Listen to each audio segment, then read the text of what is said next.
Welcome back to another episode of Garden of Sinners. So in the previous one, we saw a pretty interesting story with kind of centering around Asaka, right, and her school, and there was like an incident there with like to do with some drugs and stuff. So anyways, it was a lot of things happening, but I saw a big breakdown obviously on the entire thing, so in the comments, which was great to read because it detailed all of the differences between the novel and what the movie changed, and that's why this movie is usually seen as probably the worst one, right? Even though it's enjoyable if you don't know anything about the novels, after reading the entire like the differences between them, you can see why it would be perceived as the worst one, because they changed a lot, right? And there were some things at the end of the movie that I also talked about in the actual episode that I was a bit confused about, and obviously that seems to be explained more, and some of that confusion does come from those differences. So let's get into that. I'm not gonna talk about every single thing that happened or that was changed and stuff, but you know, there was the entire concept of it was kind of changed with obviously the drug addiction wasn't actually a drug addiction in the novels. I think it was more so akin to a how do I say this for YouTube? For YouTube in a YouTube friendly way. It was kind of like a ring with high school girls that Hayama was running, right? So yeah, he had a full ring of high school girls that he was controlling and stuff. So that was a bit more sinister, obviously, than what was happening here. Also, the entire thing with Satsuki, right? Satsuki he has a ceiling designation, so that means he's the same as the father of Kiritsugu, right? So he has a ceiling designation by the Clock Tower or Mage Association, and Toko also has it, right? So that's a big thing. And then what else was there? Oh yeah, the entire Satsuki powers, and just Satsuki as a character is like, there's a lot more to him. So apparently when he was a child or whatever, memories or the fairy stole his memories, and now he can only have like very short-term memory, but in exchange I think he gets the entire power of the words that he has here, and also he knows all languages in human history, which is kind of insane. But yeah, in obviously the only thing that he can remember is like a few things at a time, so he only has very short-term memory and that's it, no long-term memory, which would suck. But he is also the one who's manipulating Oji apparently. So yeah, some cool stuff there that were not really explained. Also the entire thing with Asaka seeing fairies at the end, I was a bit confused by that because she couldn't see fairies at the beginning, but then at the end in the fight she could see the fairies. And it's apparently that she can like sense them, not necessarily see them, but because of like her powers with like fire and like heat and stuff like that, she can like sense the fairies as opposed to actually seeing them. That's why that's how she was able to fight at the end against the fairies with Oji. And those fairies were also artificially created, right? So, and there are many forms of fairies, because the only time that I was familiar with like fairies in Nasuars is the fairies in Case Files, which were like humanoid fairies, like they looked very much like humans, but here these ones look very different. Apparently even homunculi are considered like fairies, which is interesting. I did not know that. So actually Ilya is a fairy. But yeah, interesting stuff. But let's see what else this movie has in store for us, right? Because this seventh one, you guys did say that remakes completely skippable, it's just a recap. So we're going to the seventh one, which is a 2-hour movie once again, which strap in, boys, it's gonna be a long one. So let's just go. If you wanna watch this, Uncut and Unblurred as always on my page in the description, and let's go into Garden of Sinners movie 7.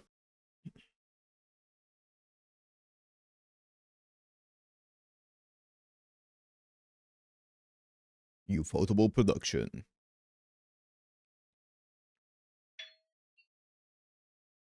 Loud.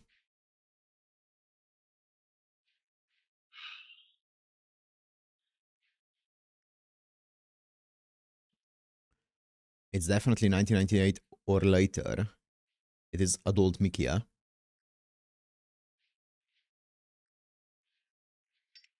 It seems like it's winter, so it could be after the previous movie, 1999.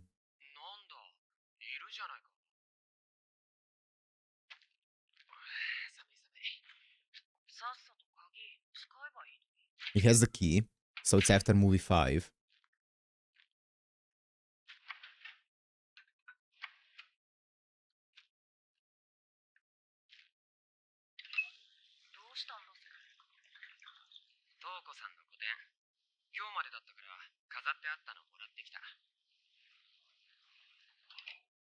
エクシビション。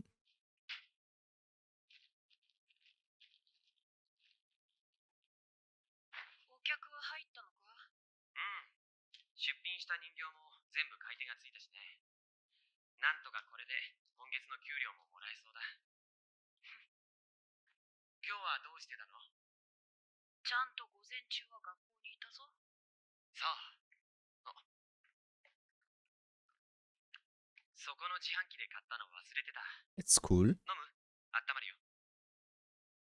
甘いのいい？そう。これがいいのにな。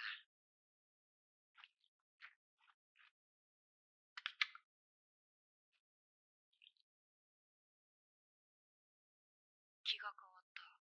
少し飲む。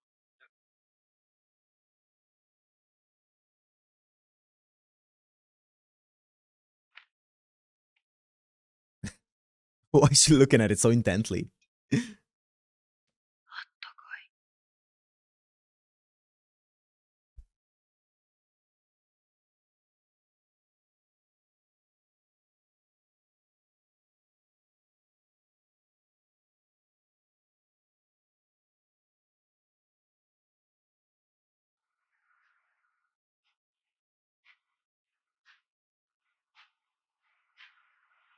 例えば、雪。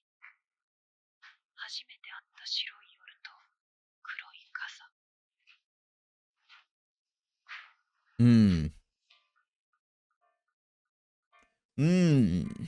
Interesting.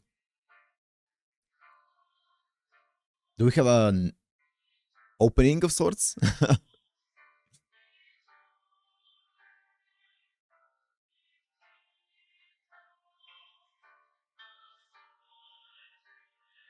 I wonder if this is happening right after the previous movie. Like her saying that she was at school this morning. I wonder if she's talking about Asaka's school.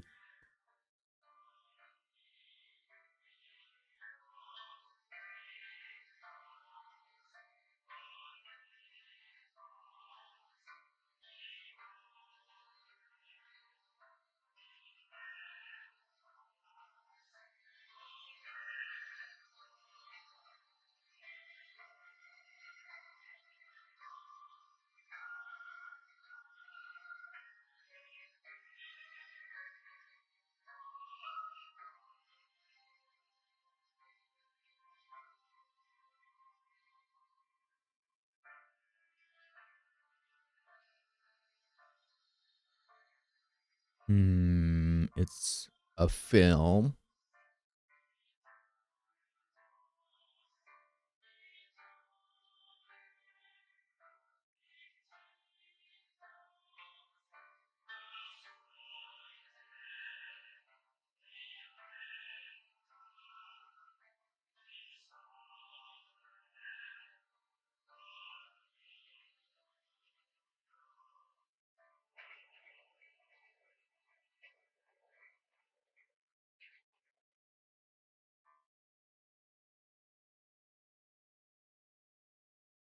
What's up, Toka? もう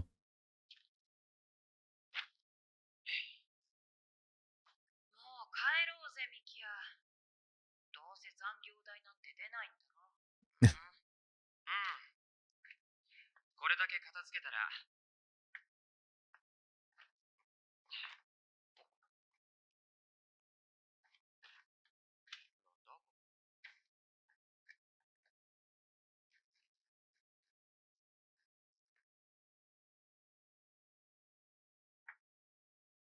What? またこんなの買ったんですか？ Ma'am? 出会ってしまったんだよ。ロマンチックに言ってもダメ。 Ma'am? What are we doing here?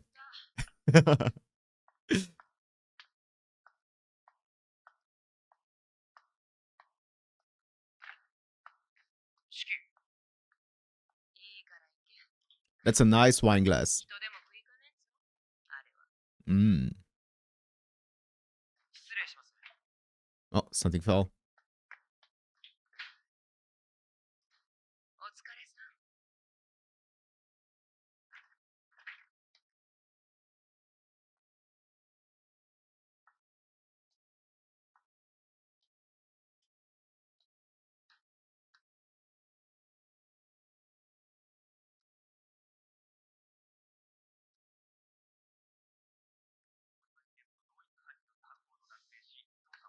Mm. 岐阜市の連続通り魔事件の被害者数は7人。 Ah, of course it's 7. 事件と合わせて13人となりました。殺人鬼の相次ぐ凶行を止められない警察に対し、不満の声も上がります。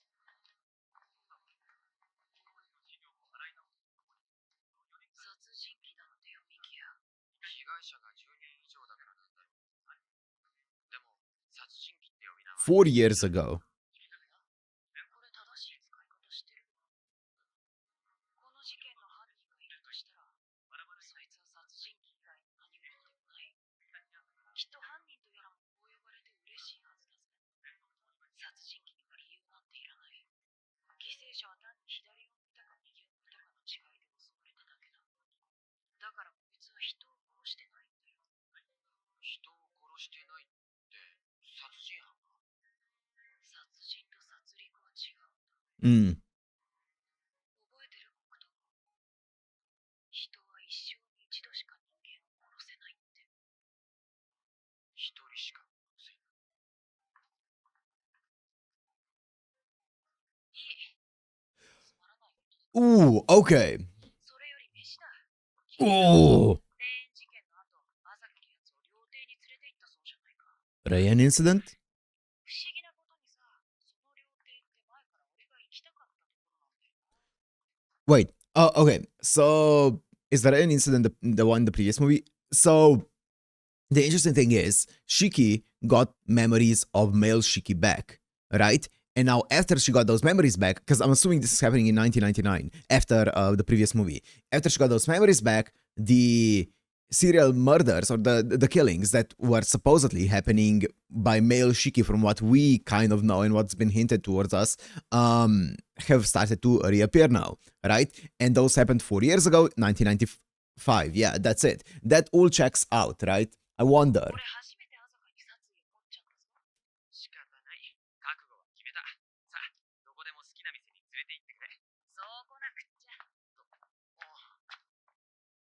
Hmm.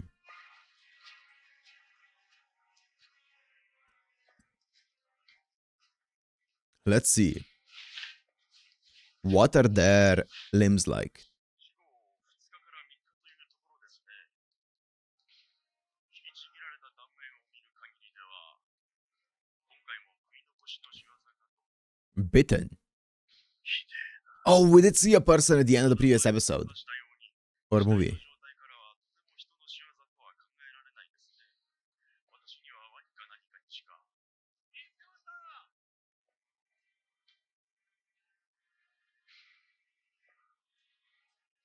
Hmm.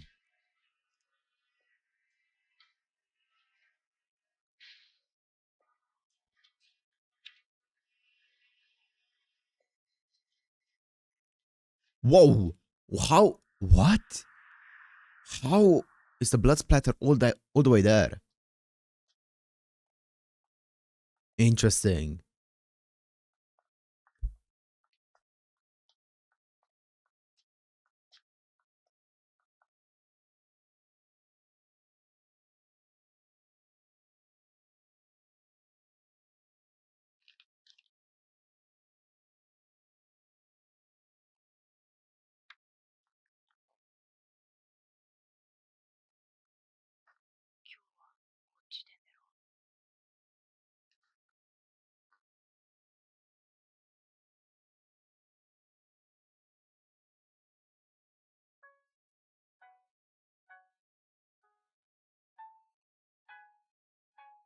Not the moon.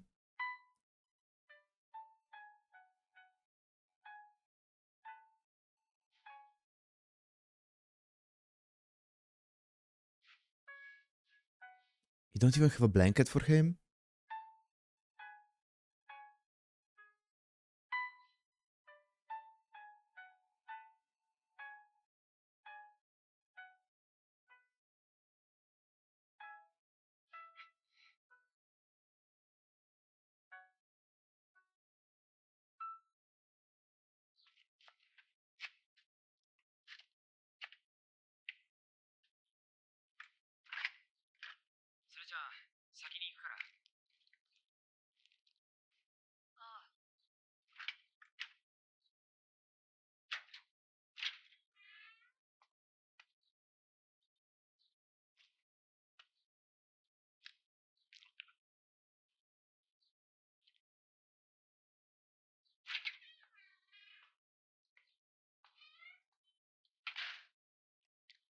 Does she just live off of water?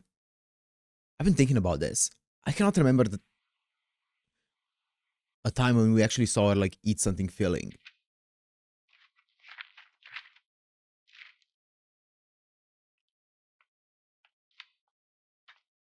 トウコさん。お先に失礼していいですか？ They did go to a restaurant earlier in the movie though. 今日も式のところに行くのか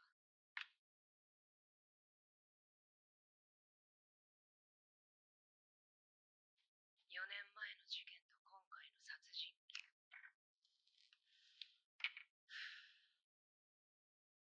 黒糖は式の仕業と思っているのか？ Ah, that was my hypothesis. 発見が遅れた夕べの事件も過去の事件も遺体の状態から正確な犯行時刻を特定するのは難しいそうです。わかるのは大まかな日時だけ。そしてその時間帯、式のアリバイはありません。事実だけを並べるなら反論証拠は足りませんね。調べたんだ。その割には浮かない顔だな。対外的な潔白を証明するよりもっと根本的な疑問があるんだろう。 Proof of innocence. そうそう。式の中にはもう男性の人格である式君はいない。昏睡からの覚醒以後、彼女は完全に一人になった。それは同時に両儀式の中にあった殺人という人格の消滅を意味する。だから君の本当の疑問はこういうことになる。なら式はもう殺人思考を持たないはずではないのかと。分かってます。でもそれだと今の式はどうして？代償行為なんだろうさ。浅上藤野との一件と同じだよ。命に触れないとあれは自分の命を実感できないんだ。それが少々物騒な方法になってるだけじゃないのか？だいたいそんなに気になるのなら一日中式についていればいいだろう。 Yeah. 構わんぞ。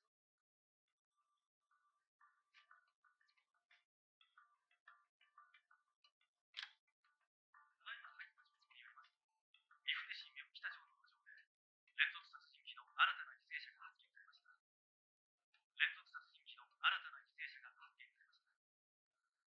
目撃者の情報によれば、これまでの犯行と同様、現場には体力の血痕が見られ、人の手首や足首などが散乱していた。被害者の身元はまだ分かっていません。遺体は殺害されてからあまり時間が。もしもし。ただいま、している可能性がある。ご用件のある方は、キーンという発信音の後にメッセージを録音してください。ただいま入った情報によりますと、岐阜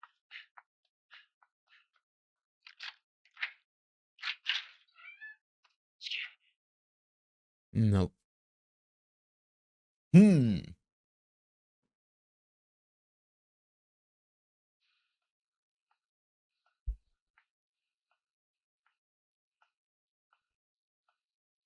4年前、自らを人殺しだと式は僕に告げた。でもそれは嘘だ。彼女は決して人を殺せない。殺したくても殺せない。僕はずっとそう信じてきたじゃないか。 Because it was all uppercase Shiki, male Shiki. Okay.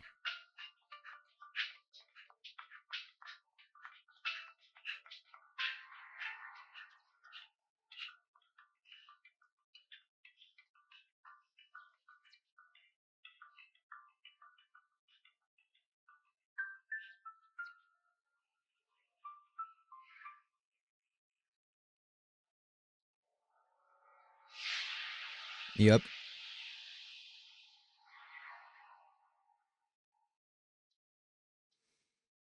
He didn't go there. To the house.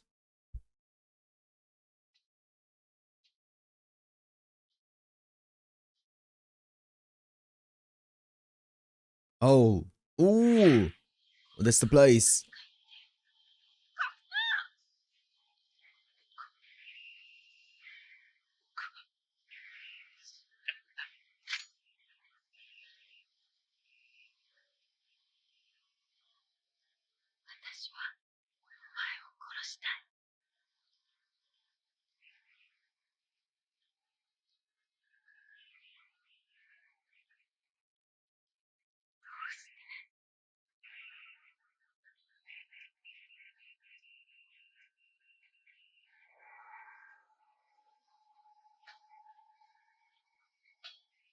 Is this Sura Naraya?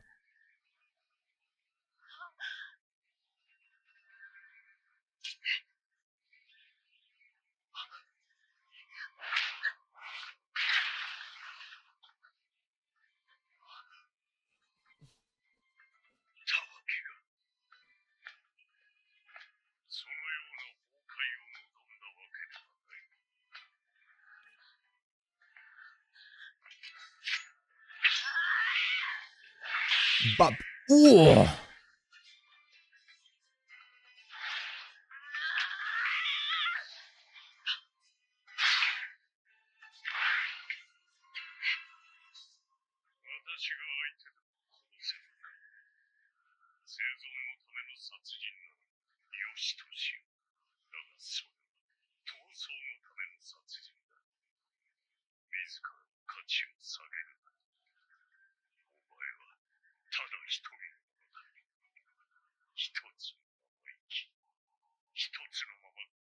Mm.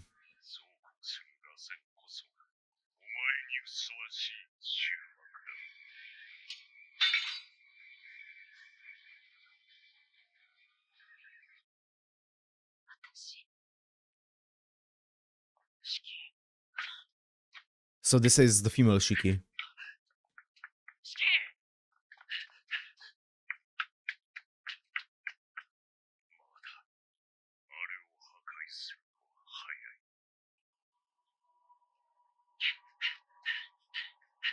Little do you know, you're the one who's gonna get destroyed.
Mm. Jesus Christ.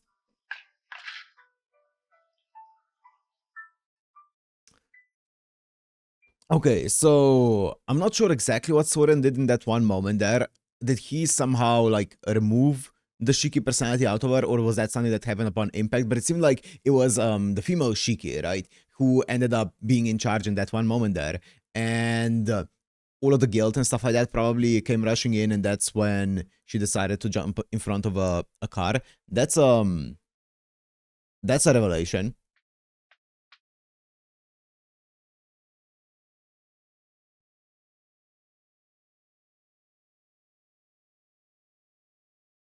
It also feels like a confirmation that male Shiki was the one who killed all those people back in 1995.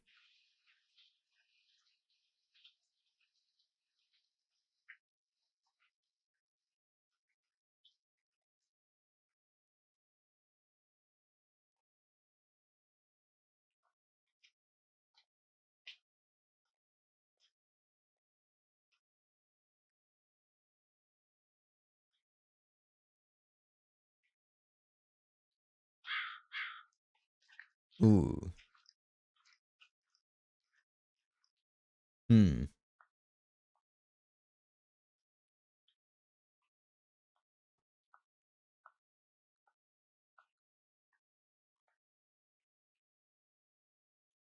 Hmm.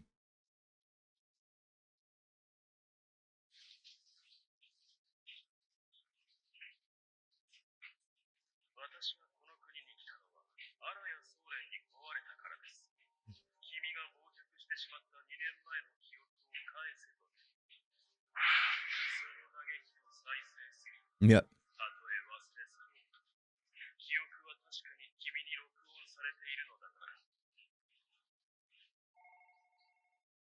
Yep. So he gave her back the Shiki memories. The memories that made her jump in front of a car earlier, 2 years ago. Or 3 years ago at this point.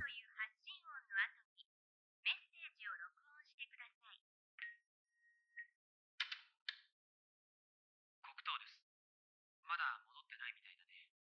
これを聞いたら連絡をください。また電話します。Hmm. We got the date.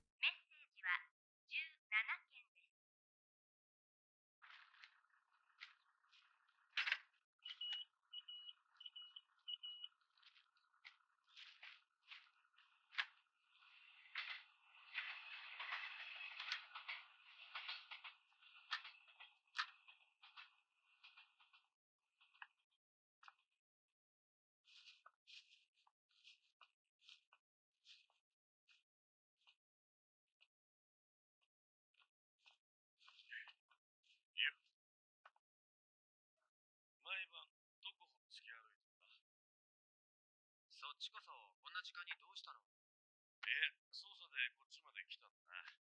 お、サンキュー。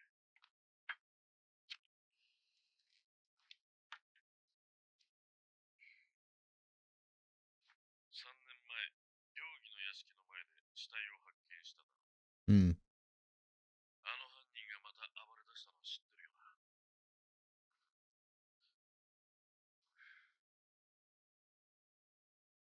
何かあったの？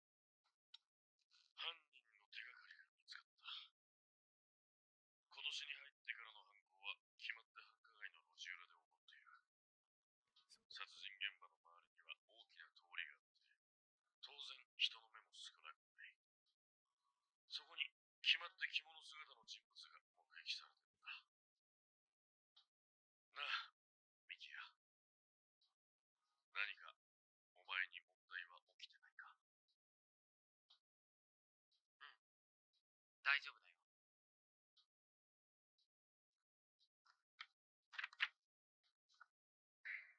これはなんだかわかる？切手は LSD。Oh shit. 葉っぱは大麻だ。この1週間で殺された被害者の半分以上がそいつを持ってやったんだ。これを警察の方でも出所はまだつかめてないが、若い連中の間で密かに広まってるやつらしい。So 無駄かもしれませんが、もう他に式を探す手がかりがありません。とにかく、この薬と事件の関連性を調べてみようと思います。the murderer is killing people with drugs, like 長い休みになるかもしれません。 either addicts or それは構わんな。 the people who sell them. ほどほどにしておけよ。 The dealers.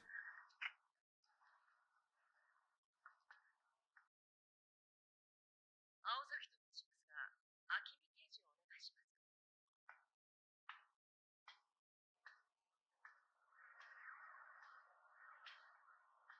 Akimi.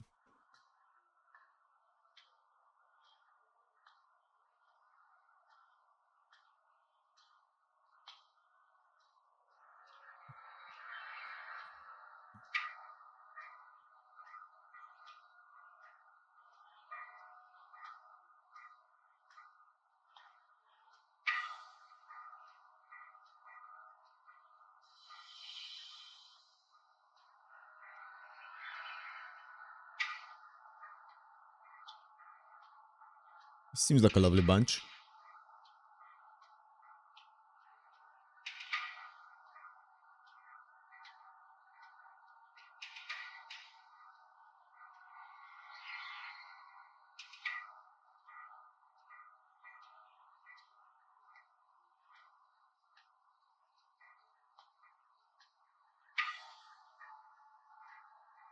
Oh, LSD.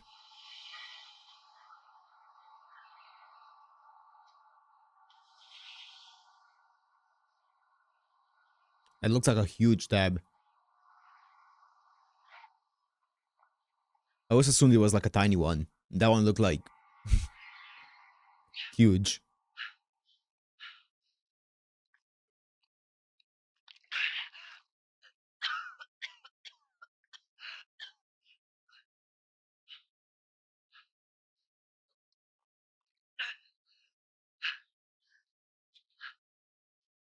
Oh, he took a bite.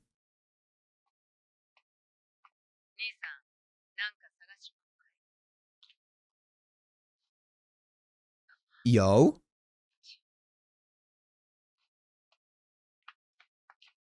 ちょっと待って。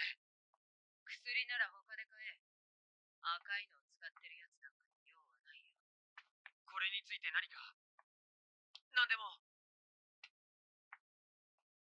Red ones. 仕事に慣れしない。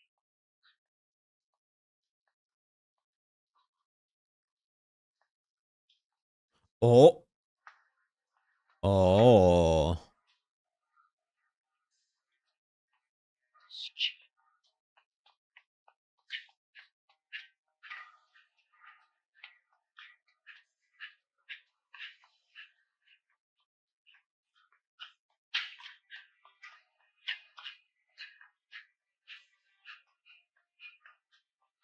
I wonder if it has anything to do with the entire drug case in the previous movie, but I'm gonna guess not, since that was more of an anime thing than the novel thing.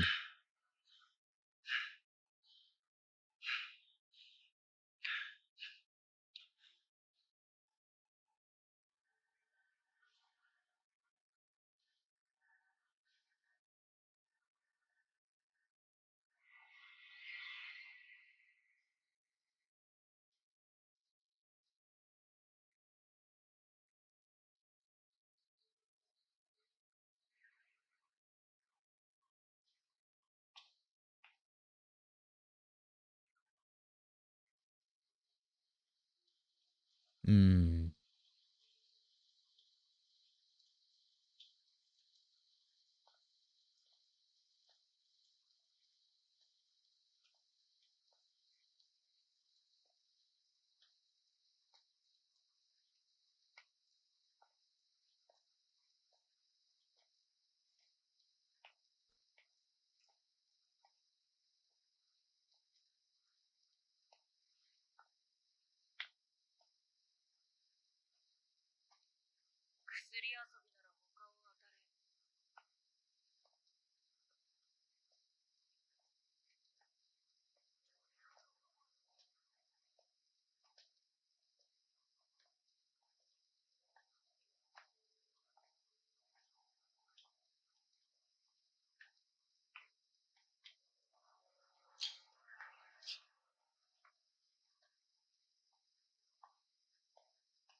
Very clean.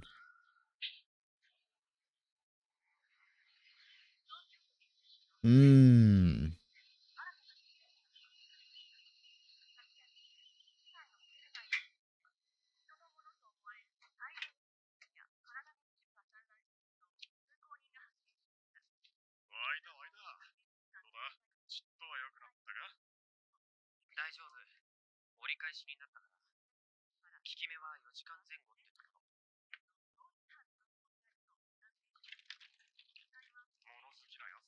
He's really testing it, huh?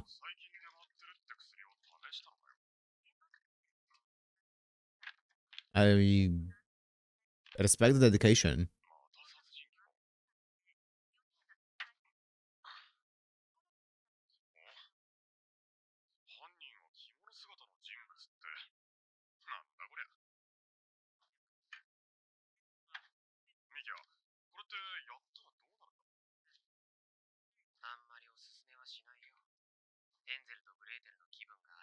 Mm. Mm.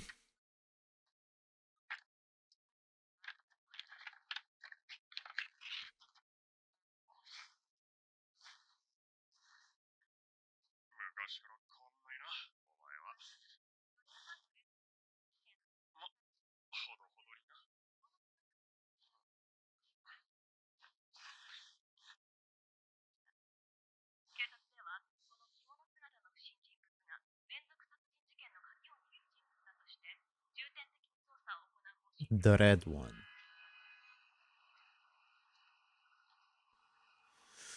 Interesting.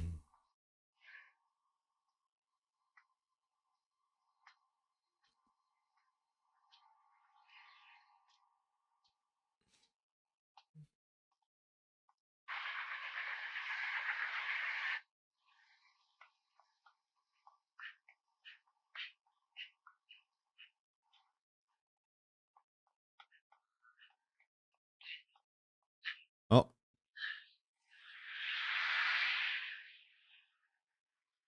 Oh, here she is.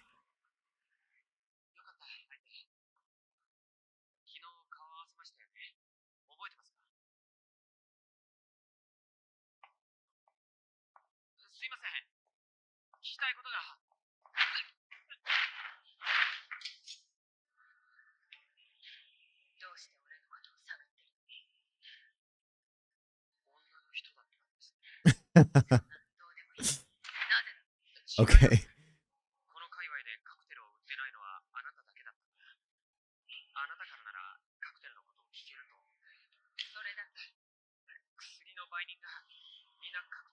Mm.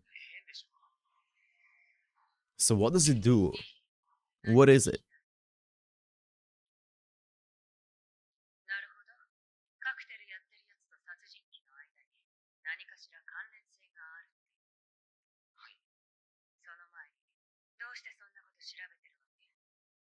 She looks really cool. Who are you, ma'am?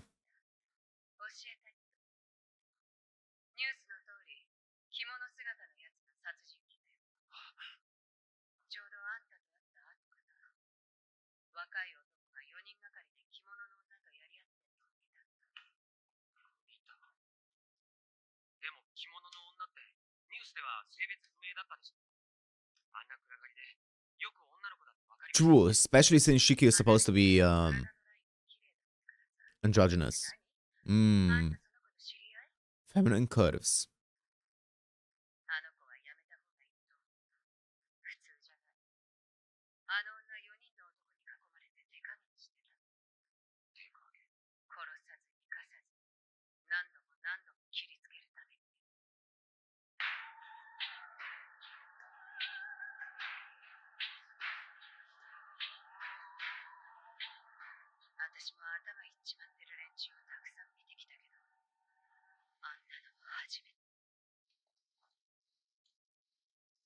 So is it a frenzy because of like the memories that she got back?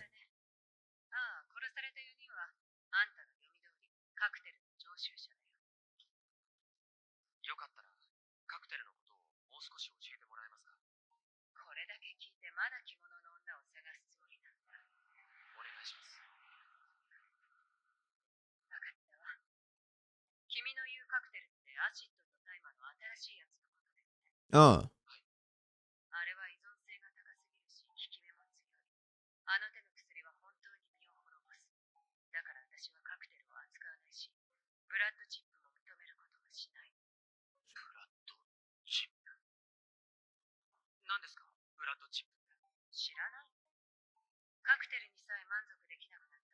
Mmm. So it's just a mix of acid and weed?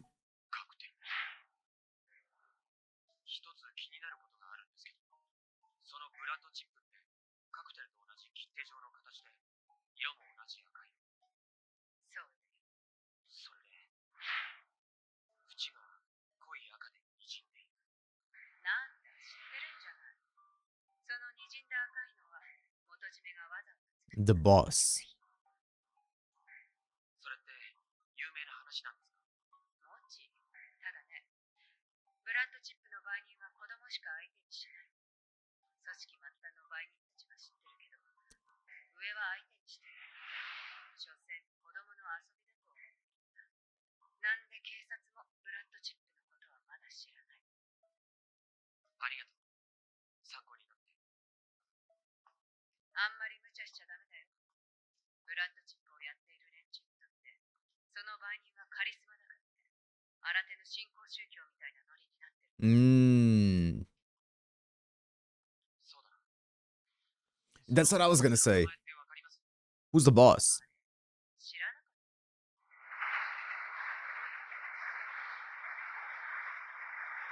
た。It's me.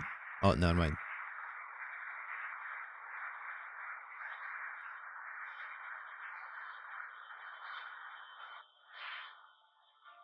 Whose name could he have heard for him to react like that? 本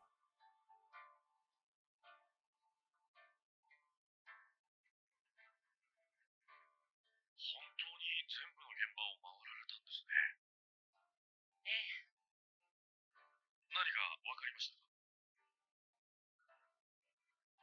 警察の方が根拠とされてるようなものは何も。昨年から今年にかけて起こった事件の4年前の通り魔殺人。殺人現場が近いということ以外、共通点はほとんど見当たらない。しかし、今日まで捜査を進めて Yeah, that's also one thing that I was thinking about is how do they connect those two sprees, murder sprees? 同感ですわ。ただ、いえ、何でもありません。はい。いろいろとありがとうございました。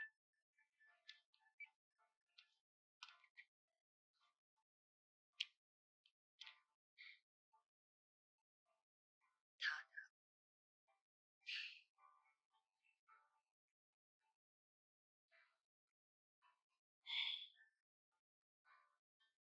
事件は人気のない場所から繁華街に近づいている。意味事は外で行われるものだったが、今では善良な人々の生活圏こそがより深い闇をはらんでいる。新しい隣人がいつ被害者になり加害者になるかわからない。街が明るくなるにつれ、光の当たらない場所の影が深くなるのは当然か。街の闇は深くなり、人間の闇はより深くなった。何を探しているかは知らんが、自分の心は自分だけでは照らせない。四季。夜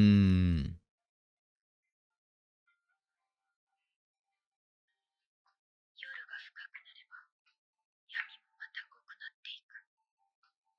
誰もいない街を歩くのは、自分が一人になりたいからだと思う。それとも逆に、一人なんだと思いたいからだ。Oh, that's a creepy thought.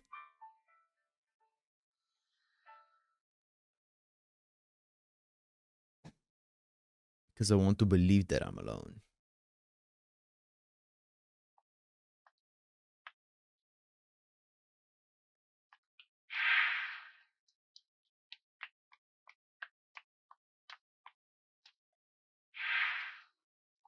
Oh no. I have a bad feeling about this. Oh.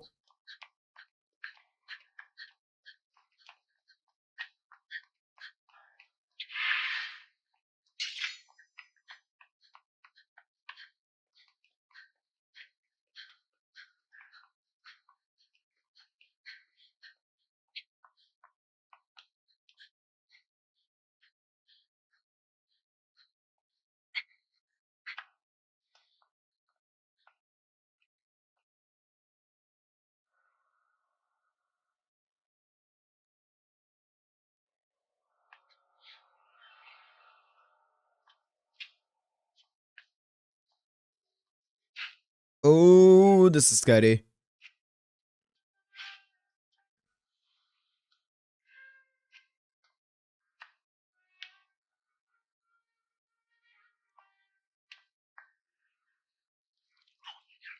Oh. It's the person at the end of the previous movie. Oh? Why does this look like Shiki? 会いたかったよ。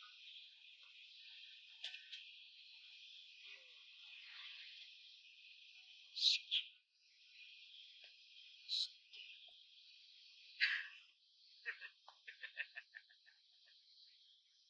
知ってるぞ、お前は。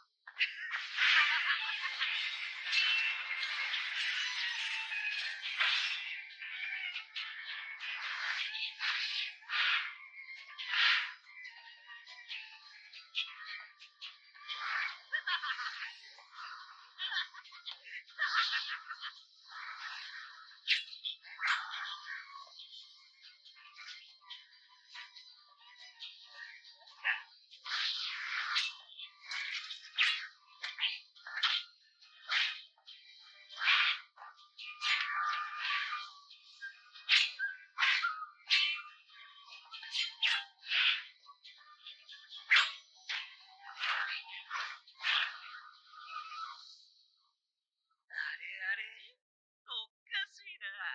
こんなものかい。両儀式。Such a creepy person.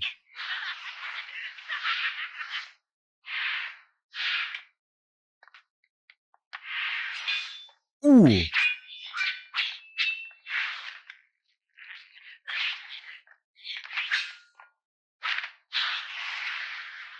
Nice, Patty. Ooh. Oh, she stopped.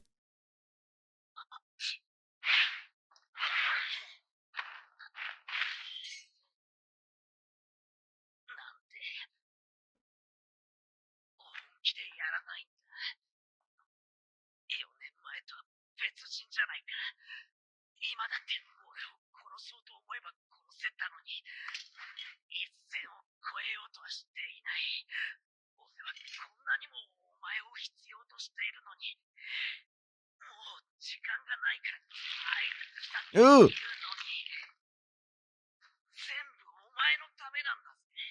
人を殺したのも、わかりやすく死体を残してやったのも。何の話だ。そうすれば4年前を思い出すと思ったんだ。でもお前は無視し続けた。だが違うところで効果があった。Oh, what the? What are you? 殺人鬼だよ。Oh, thank you. 名前のなかった俺に世間が与えたこの名前。実に的を置いてるじゃないか。あんまりにも嬉しくてさ、この1週間はご期待に応えてやったってわけさ。殺人鬼はみんなの予想通りに人を殺さなきゃいけないもんな。そうだろう。お前は分かっているはずだぜ、両義。だから俺が羨ましくて探してたんだろう。 Jealous and 早 searching. く自由になりたくて、俺っていうと俺を見つけたかったんだ。ああ、分かってるんだ。分かってるとも。だって俺が一番お前を分かってやれる。 Is this supposed to be male Shiki? お前が何をしても満たされないのはお前自身の起源に逆らって。 Origin. Once again, they said the origin. They said it in the previous movie as well. With Azaka being taboo. 前にも言ったろう。お前なんかに興味はないよ。俺は確かめたかっただけなんだ。嘘だ嘘だ嘘だ嘘だ。その証拠にお前の目はずっと俺の死を見てるじゃないか。抑えることはないぜ、両義式。欲求の赴くままに俺のところへ来たんだ。俺をやりたくてここまで追っかけてきたんだろ。さあ、俺をやれよ。そうか、それでもお前は戻れないって言うんだな。なら原因を殺すしかないな。今の両義式をつなぎ止めてるやつをさ。そうすれば全てが解決だ。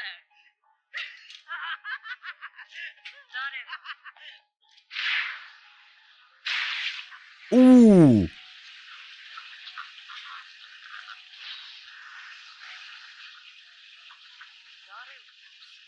Going full Gilgamesh.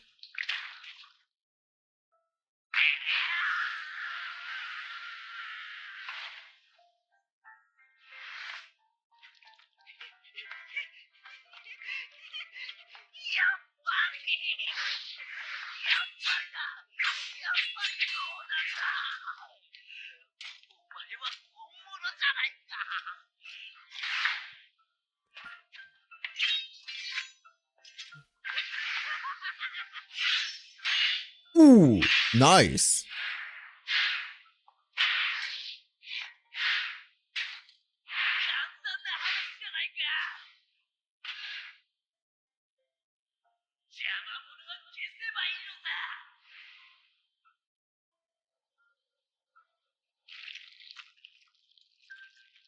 Oh, what's that made of?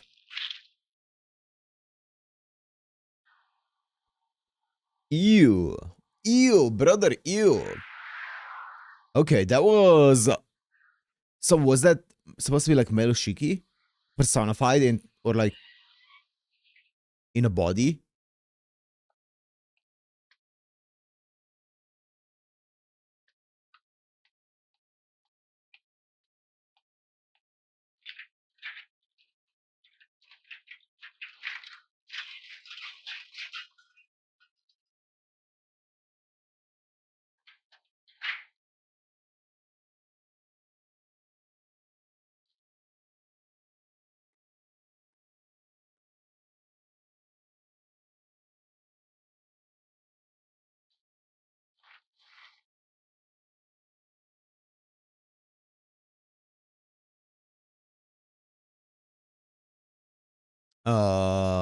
That seems like a normal room.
He's so weird.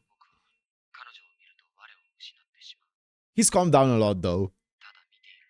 He was so weird though.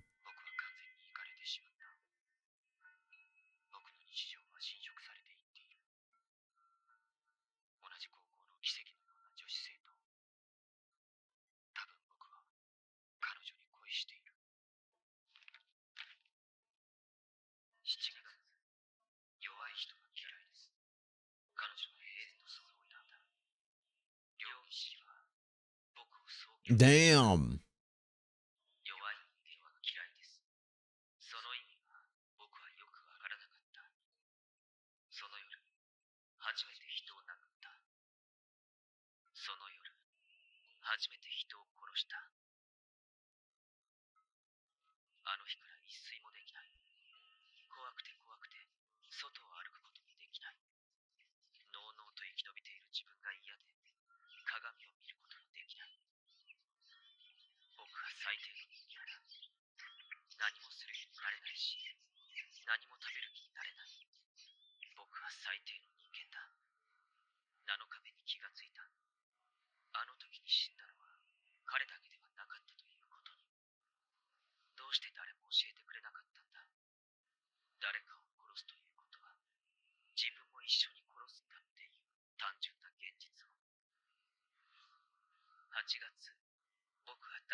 Mr. Araya.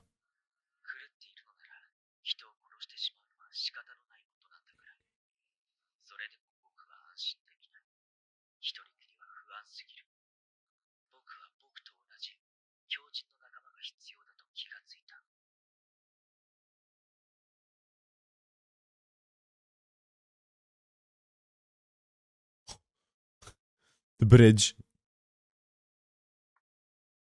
So that was this guy, yeah.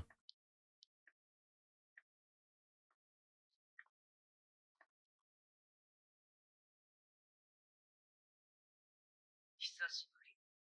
3年ぶりかな、僕と。思ったより早かったね。君がここへやってくるのは、まだまだ先だと予定していたのに。And he's the boss. 何かヘマでもしたかな。別に。ただきっかけ。It's been 3 years. 11月にあるマンションの住人を調べる機会があったんです。Mm. あれは普通のマンションじゃない。あそこにいた以上、あなたは何らかの形で式に関わっていることになるんです。そうでしょう。知らずにリオ先輩。Shirazumiriya? あらやさんもつまらない小細工をしてくれたもんだ。その様子じゃ全部わかってるみたいだね。そう。3年前のことだ。君が両儀式の屋敷を訪ねた時に僕に会ったのは。Oh, this guy. Yeah, I remember this guy. 彼女の殺人現場を見せたくて君を呼び止めたんだ。君が彼女の本性を知らずに犠牲になるのは我慢できなかったからね。Oh, I remember this guy. 先輩は罪を重ねてます。けど、4年前の通り魔殺人の犯人は僕じゃない。Mm. あれは両儀式が。それは嘘ですよ、先輩。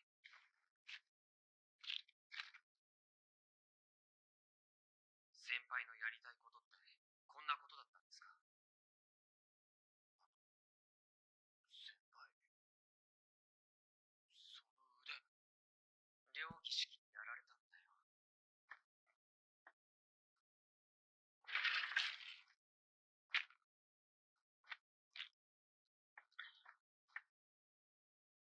片腕ぐらいどうってことないって思っていたけど、これがなかなか治らない。殺すっていうことはそういうことなんだろう。先輩、どうしてあなたは何度も人殺しをしたんですか？僕だって殺したくて殺してるんじゃない。ならどうして？起源を覚醒させられたからだよ。アラやソーレンという人の My origin was awakened 黒糖君、僕の起源はね、 to devour. という事柄だったんだ。その起源を覚醒させられた僕は食べるしかない。僕は人を食らう殺人鬼なんだ。先輩、大丈夫ですか？様子がおかしいですよ。いいから続きを話させてくれよ。まっとうな会話なんて、これが最後かもしれないんだから。僕にはあいつが、殺人者の両義が必要なのに。君が、お前がいるから、両義はこっちの世界に来ないだろうな。僕にはあいつしかいないのに。先輩。トウコさんのところに行きましょう。あの人なら、なんとかできるかもしれない。ダメだ。僕は特別だから。でもそのままじゃ。君は優しいな。そうだった。いつだって君だけは知らずに世の味方だった。だから今、僕がこうして自分を保っていられるのは君のおかげなんだろう。僕は人殺した。僕は普通じゃない。そんなこと言わないでください。僕はどうしようもない。生きている限り、そんなことないです。Mm.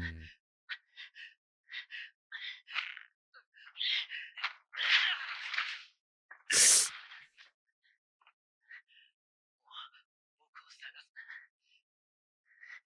次は殺すことになる。先輩。 Okay. So, if I'm understanding this correctly now, we have so much information here. So, I'm guessing this is the person that, yeah, we saw at the end of the previous movie, but I didn't realize that that scene that we saw at the end of the previous movie was taking place in like 1996 or whatever. That's when he said that Araya awoke the origin within him, right? So, the origin to devour. And I'm guessing ever since then, he like was no longer a human in a way, right? He became whatever he is now. An interesting thing is, okay, so, and then obviously he was so obsessed with Chiki, and I guess he knew what Chiki was doing with all the murders and stuff, and he became so obsessed with her that he was trying to lure her out by basically imitating her, right? If I'm not mistaken, he was trying to lure her out with doing the exact same thing that she was doing. So these murders here have nothing to do with Shiki. It was actually Rio who was doing them. Okay. And he's also the boss. Okay. I think, if I have everything correct. お願いします。先輩を助けられるのはトウコさんしかいないんです。相変わらずお人よしぶりだな。一つ寄りたいところがありますが、とにかく戻りますので話を聞いてください。無理だと思うぞ。それでは。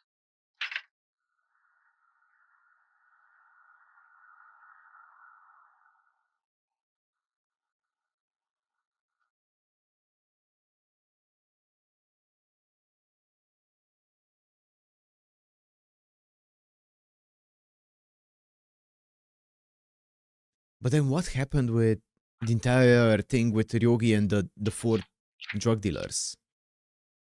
Or I guess druggies.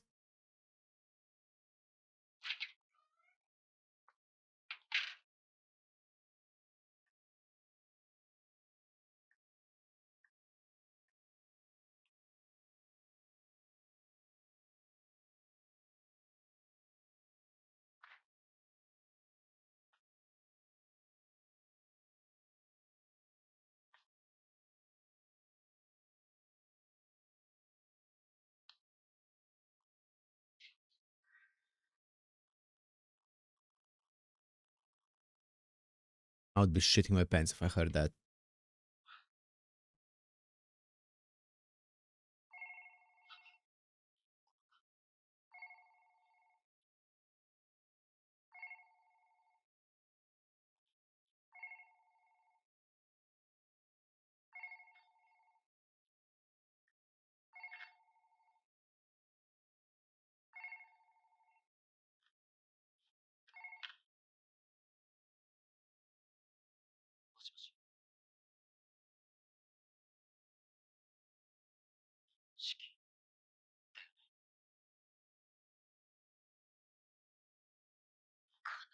バカ！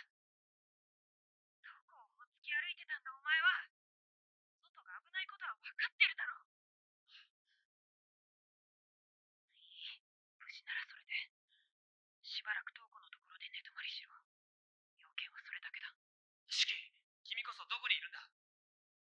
ミキヤには関係ない。関係あるよ。殺人鬼を追ってるんだろう、シキは。そうだ。ダメだ、シキ。帰ってくるんだ。君はあの人を殺しちゃいけない。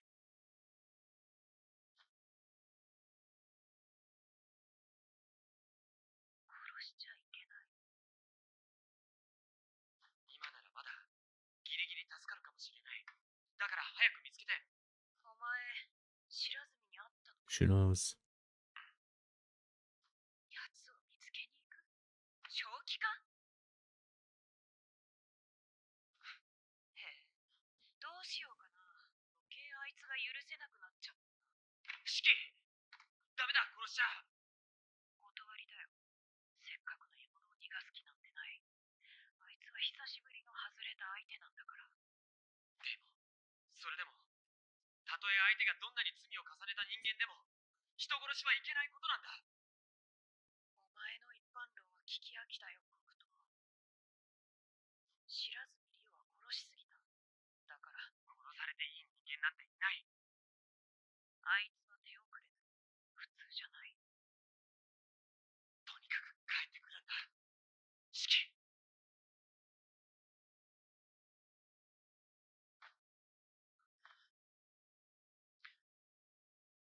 シキ！ Hmm.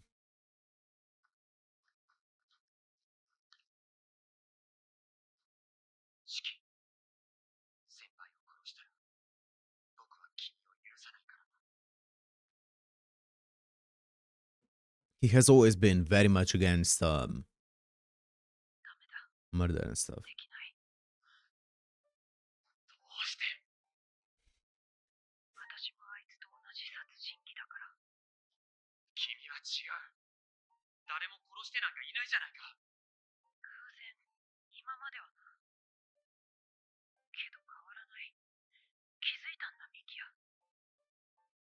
4年前の俺は殺人っていう行為に近かった。シキが殺人しか知らない人格だったから。けど、それだけなんだ。シキは殺人しか知らないだけで、人殺しが好きなわけじゃなかった。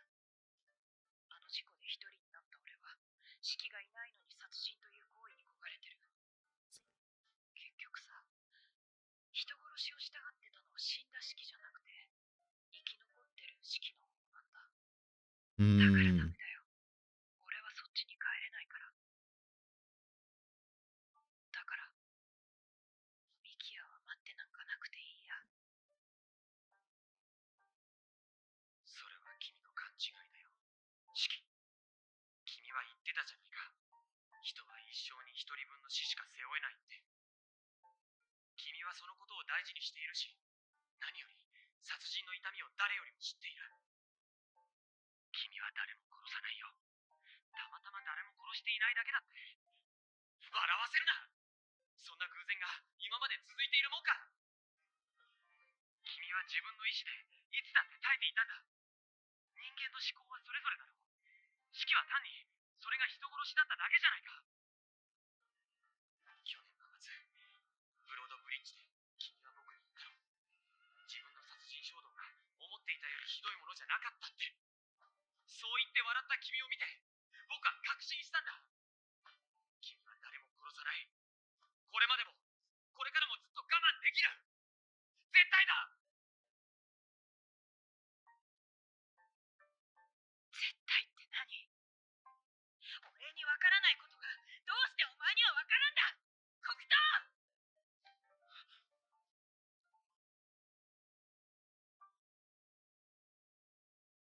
だって、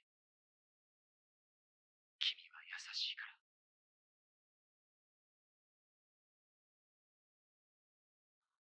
That was an intense scene. That was very intense. お前は変わらないね。言ったろ。シキはさ、お前のそういうところが大嫌いだったって。シキ、違うんだ。僕は。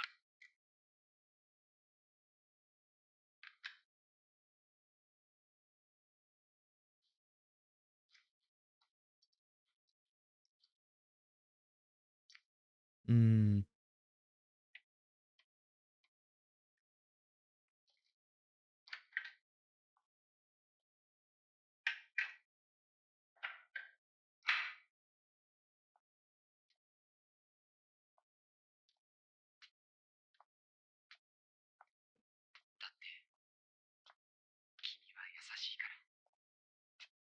なんて幸せな男。Okay. Jesus Christ, I feel like this movie, there's so many things happening. It feels like it's jam-packed of things happening here. So, I was thinking about Mikia here and the entire thing. First of all, I have to apologize to Mikia here because in the previous scene, I just realized in the previous scene, I was slandering Mikia because I thought that room and diary was like Mikia's for some reason. It wasn't. So sorry, Mikia, for the slander there. When I called him like, unhinged or whatever. Or weird. I'm sorry to Mikia. The other thing is, I was thinking about this here because I feel like in this series we've seen so many people die and like getting killed and so many serial murders that you kind of get a bit desensitized to it, right?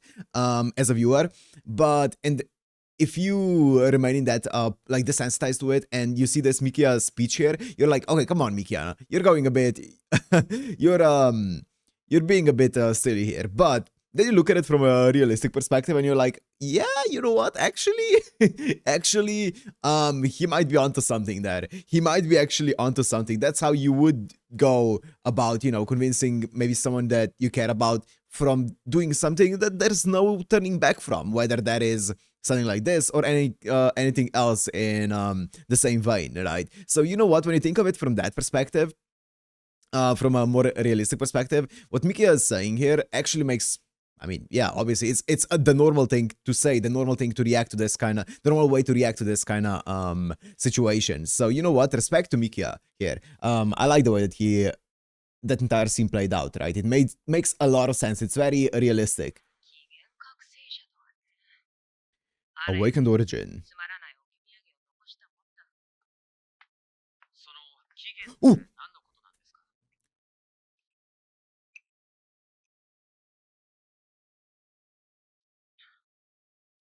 君は前世を信じるか？否定はしませんが、肯定もしません。精神、魂、生命という観念を取り除けば、すべてのものは何かに生まれ変わっている。前世、前世、さらにその前世。無秩序な法則を遡り、脈々とつながる存在の糸。君という魂の原点。 Oh, that's 君という cool. 存在が始まった場所は確かにある。だが、その場所には生命なんてものは存在しない。あるのは始まりの To devour. Taboo. 方向性だけ。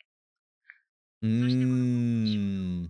術では起源というんだ。 That's so 単純に cool. 言えば本能ということになるだろうな。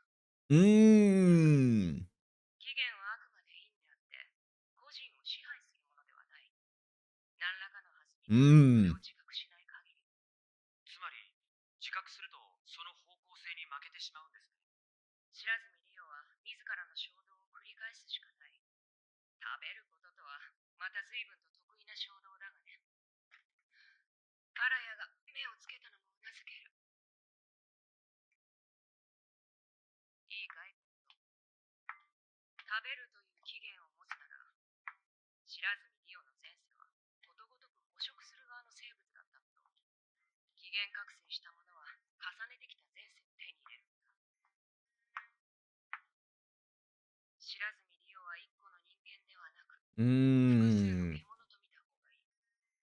知らずにリオという人格が残っている今はまだいいが、それが消えれば本当に獣の軍隊に変貌するぞ。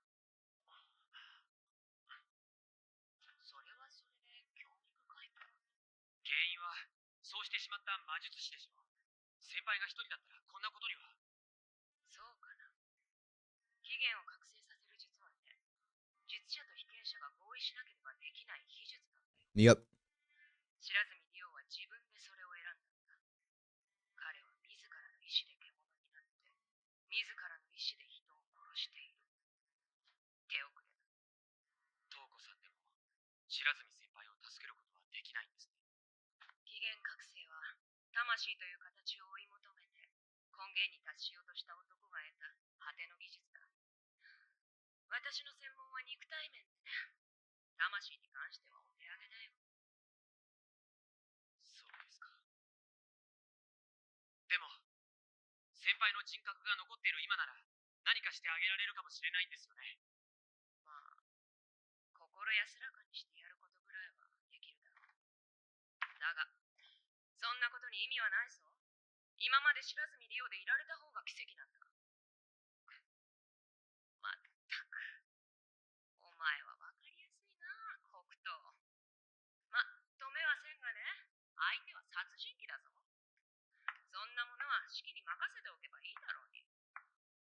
4年前の事件に片をつけるために殺人鬼を追ってるんだろ、式は。トウコさん、人間が人間を殺す理由は何ですか？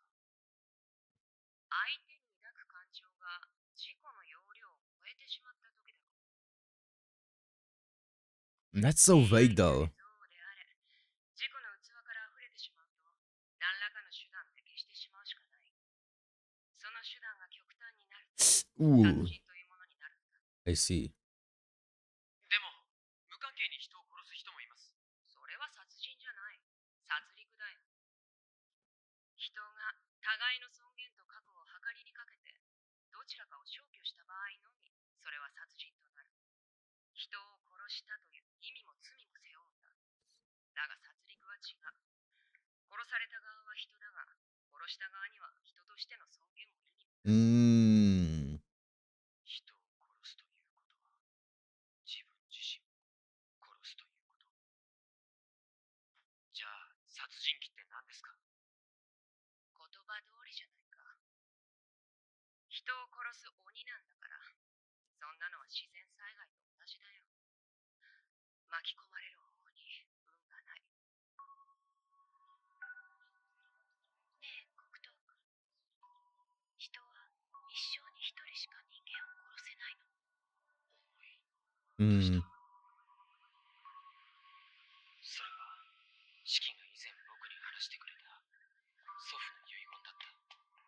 シキはそれをずっと守ろうとしていたのになくしてしまおうとしている。お邪魔しました。行くのか？はい。 I mean, okay. Wait. 止めるのは野暮だね。 Wait, let me wait. 行ってらっしゃい、黒糖。縁が続けば Wait. また明日。 Okay. So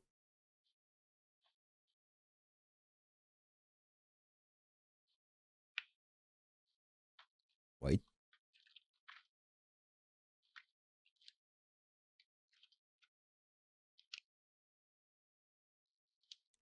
Didn't you say that was your last pack? Like a few months ago?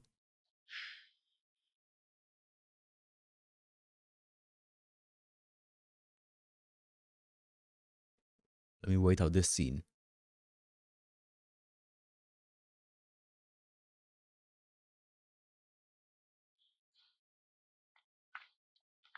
トウコさん、 Asaka! 兄さんいますか？何度電話してもいなくて。 Speaking of origins, then that's so well animated. あの女のところね。押しかけてくればいいじゃないか。そんな負け犬みたいな立ち回りはごめんです。トウコさんからも早くあの女と手を切るように兄さんに言ってくださいよ。手を切るか。 Hmm. 確かに少しばかり長いすぎた。らしくないが、私も本当に気に入っていたらしい。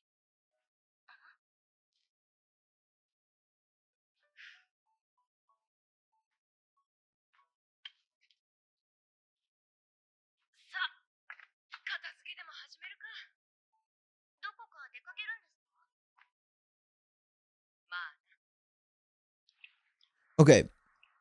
So I know I'm pausing a lot, but I have so many things to say. This movie is just so stacked when it comes to information. So interesting thing about that phrase, I kind of just now put it together what I think that phrase means, right? You can only a person can only kill one person in their lifetime, whatever, right? You can only murder one person in your lifetime, because murder is when a person loses their humanity, and after that it's slaughter. So you can only murder one person, and if you kill people after you murder one person, then that's no longer murder, that's slaughter. So in that case, you could only murder one person, or a human can only murder one person in their lifetime, which makes a lot of sense. That's really interesting. Okay, I don't know, I had another thing that I wanted to say, but I forgot. So we're just gonna roll with it. I was trying to remember for the past like 2 minutes, but I couldn't.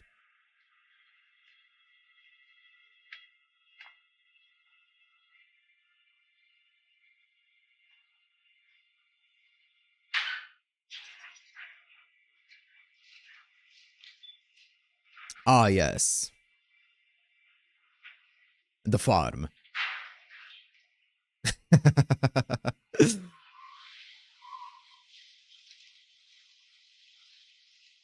The average LA back.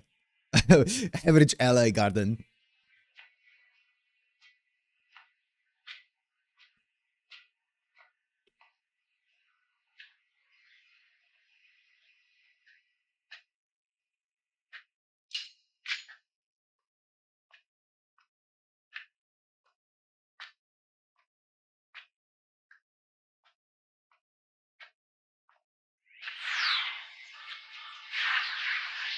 Ooh, baby.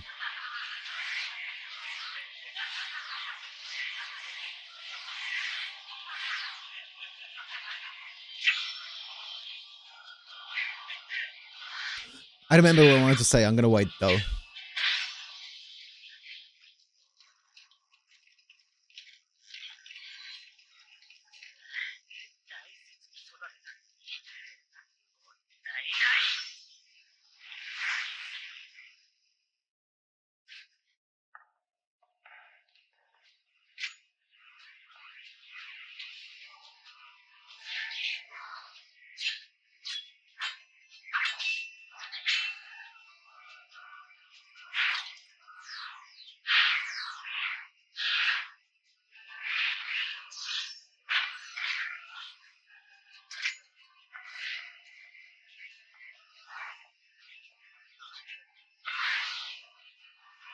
Holy.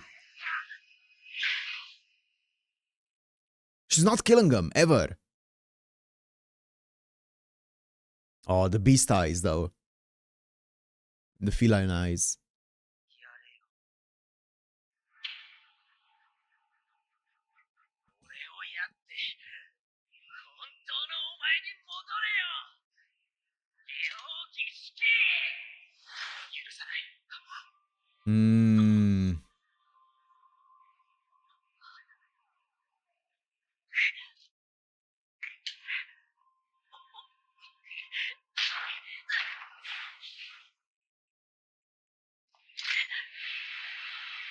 君を許さないからな。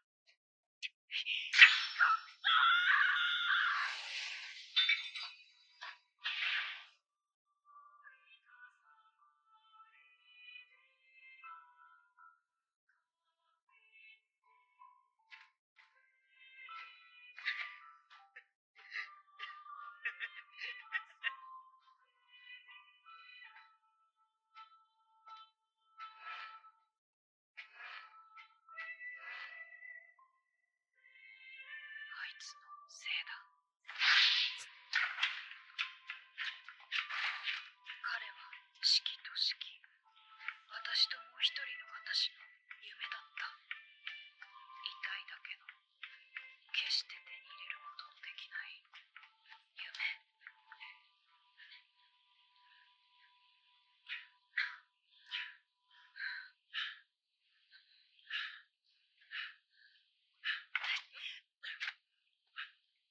どうして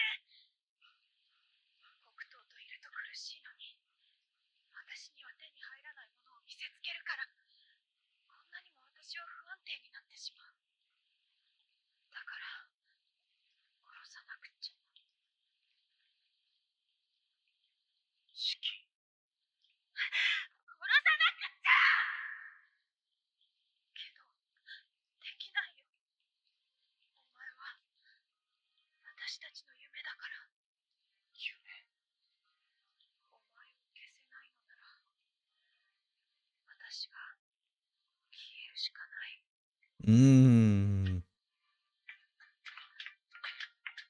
Oh, so this was uppercase Shiki. ありがとう。君を殺すことなんてできない。それは、シキの最後の心。And Shiki on purpose ことでしか誰かと関われなかったシキは、 got rid of themselves. 言葉を伝えたい相手に伝えることさえできなかった。それが少し悲しい。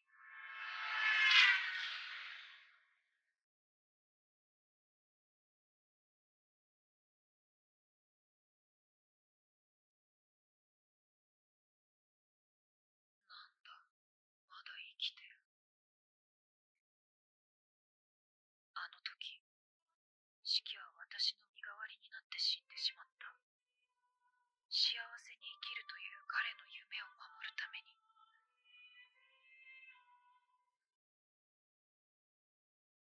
お前は私の何を信じられるんだ。根拠はないんだ。けど、僕はシキを信じ続けるんじゃないかな。君が好きだから信じ続けていたいんだ。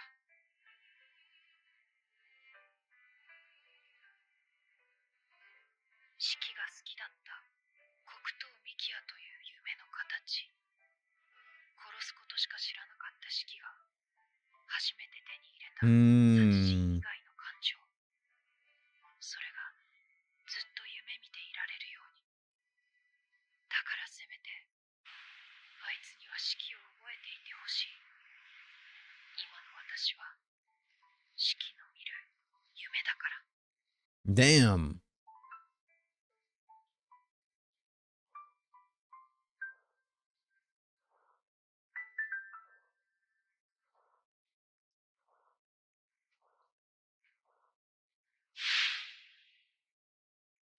Ooh, her family.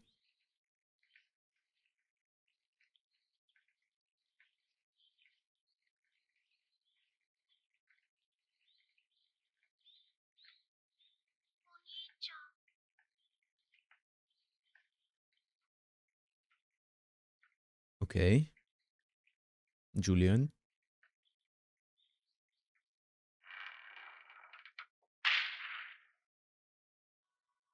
人は一生に必ず一度は人を殺す。自分自身を最後に死なせるために私たちは一度だけその可能性があるんだ。自分のため？自分の命だからって自分のものではないんだよ。じゃあおじいちゃんは？おじいちゃんはダメなんだ。もう何人も殺してしまった。おじいちゃんの死は誰にも受け持ってもらえないまま空っぽのところへ行く。一度しかダメなの？ああ、人を殺せるのは一度だけだ。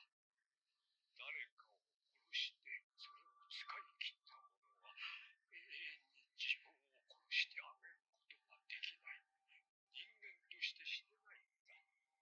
おじいちゃん、どうしたの？さようならしき。せめて君は穏やかな死を迎えられればいいんだが。おじいちゃん、ねえどうしたの？ねえ、おじいちゃんってば。That's traumatic.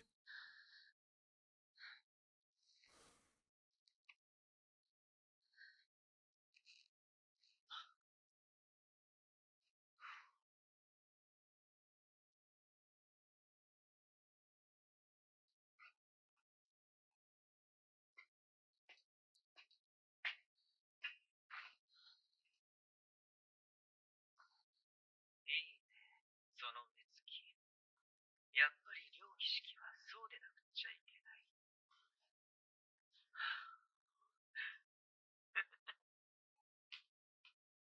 Ew.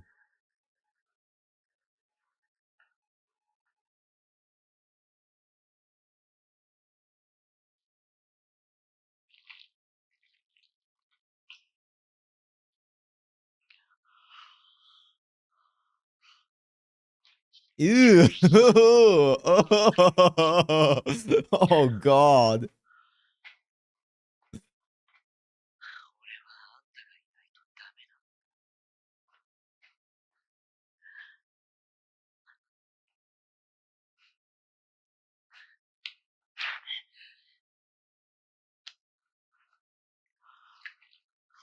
Oh, ew.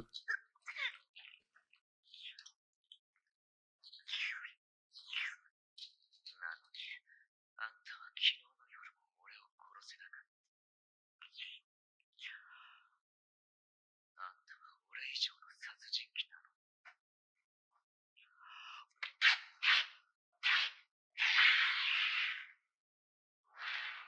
どうして？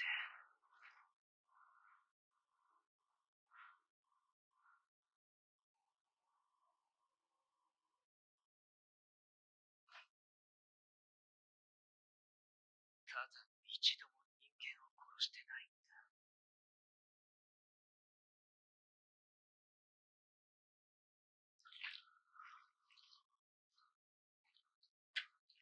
アラヤみたいな人間じゃない相手をやってもダメなんだ。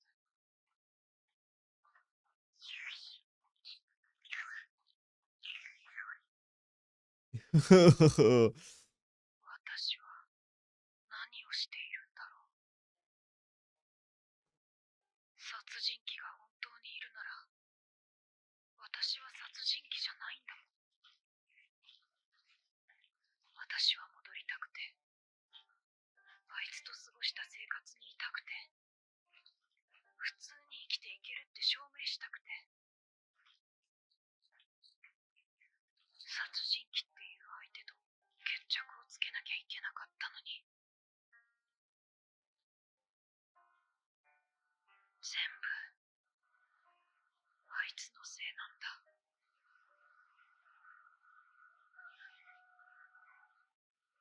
あいつがいたから Hurry up! 私は弱く Hurry up! Run! あいつがいなければこんな私じゃなかった。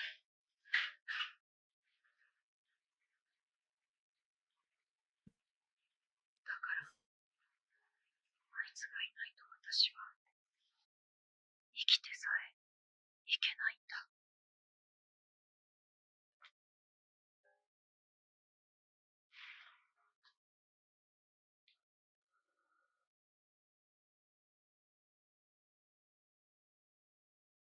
ほんとバカみたい。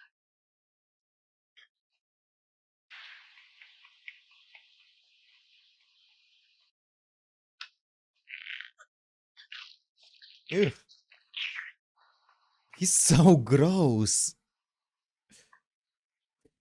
Don't slow down. We're on a tight schedule here. You don't have much time.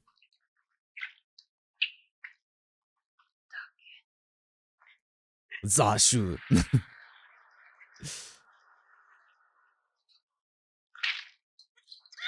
Ah.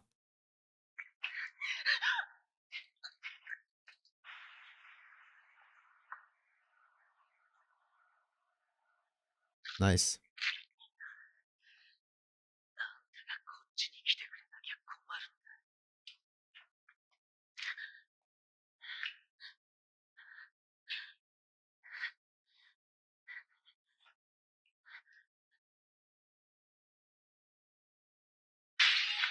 だ。Nice. Nice. Get him away. 大丈夫。 Go and check it out. すぐにあんたを縛り付けている原因をなくしてやるから。 Oh.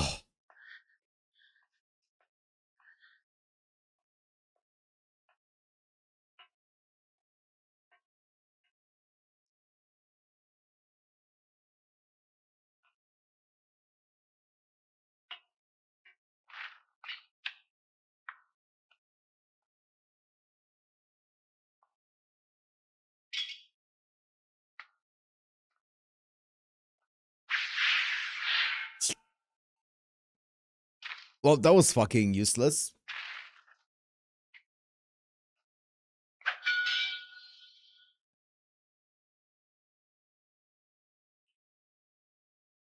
That can kill a man, by the way. ここは Metal pipe to the back of your head. 私の That can be very easily 居場所 lethal. じゃない。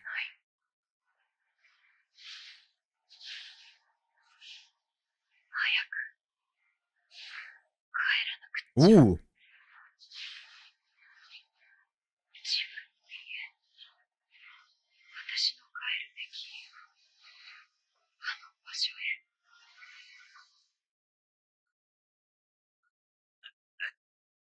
Okay, he's fine. 俺を探すなって言ったじゃないか。だからこんなことになる。先輩。でも驚いたよ。お前って意外にしぶといんだな。4年前俺が初めて殺したやつなんて一発殴っただけで死んじまったんです。たった一発殴っただけでよ。お前を殴ればよかった。そうすりゃ俺も人殺しになんかならずに済んだのに。だけどまあ嬉しくもあるんだ。それでもお前は俺を探してくれた。やっぱりお前は知らずにイオの味方って分かったからさ。両義にくれてやるのはもったいない。お前が俺の仲間になってくれればよかったんだって。仲間は作れませんよ。だって先輩の薬は一度も成功しなかったじゃないですか。そこまで分かっているとは思わなかったよ。黒糖、お前の言う通りだ。俺はさ、俺と同じやつが欲しかった。だがそんなやつは両義以外にいやしない。なら人工的に作るしかないだろう。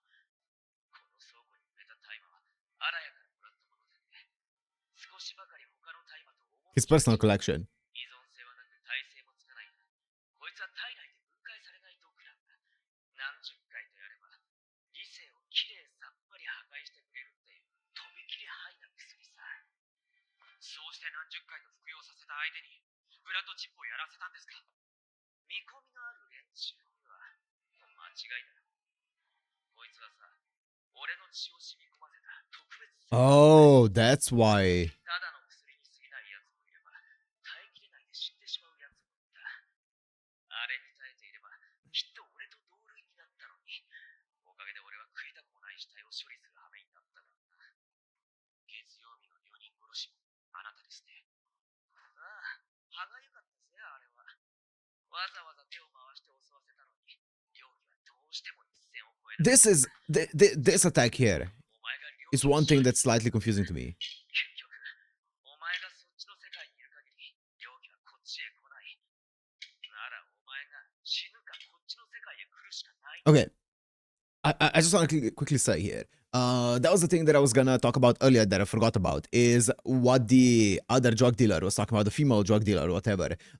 She said that she saw someone with feminine curves kill those guys, right? And she saw her like, you know, ripping out the organs and stuff like that of those people. So she's claiming that she saw Ryogi Shiki being the one who actually killed those guys. But that wasn't the case. It wasn't Ryogi Shiki. Ryogi Shiki just freed herself, and there was this guy who came in. And supposedly she also knew this guy because she gave his name to Mikia. So I don't know if she knew what he looked like or whatever, or just the name, but she knew of him, and she saw Shiki tussling those guys. She said Shiki had like feminine curves or whatever. And then she should have seen that she didn't kill anyone, and it was this guy who killed them. That's one thing that confuses me. Why did she say that it was Shiki, that Shiki was the one who killed those guys, and that she said that she saw them, even though that never happened? You know, that's one thing that confuses me. まさか死刑。人の心配より自分の心 Ah, 配を yeah. し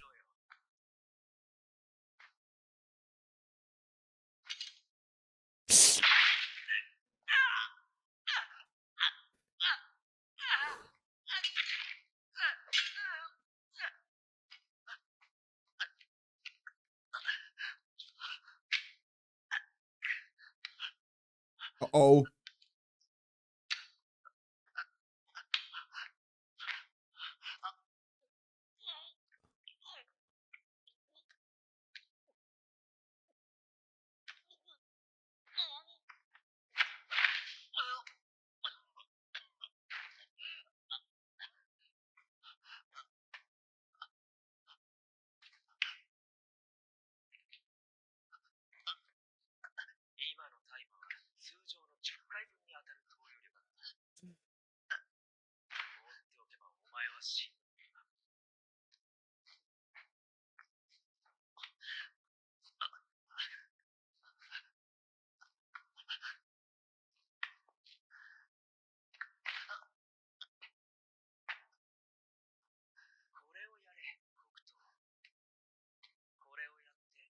自分の意志でこっちの世界へ来い。そして俺と同じ特別になれ。何をしてるんだ。やらないとそのまま死ぬだけだぞ。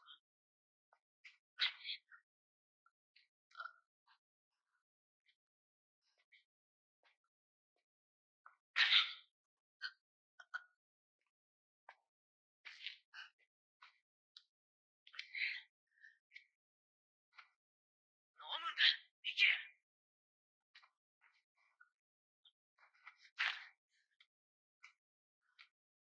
ミキや。飲まなければ死ぬんだぞ。君の体は今飲んだ薬の効果に耐えきれない。普通なままで死ぬのと特別なままで生きるのとどっちが素晴らしいか考えるまでもないだろう。なぜだ。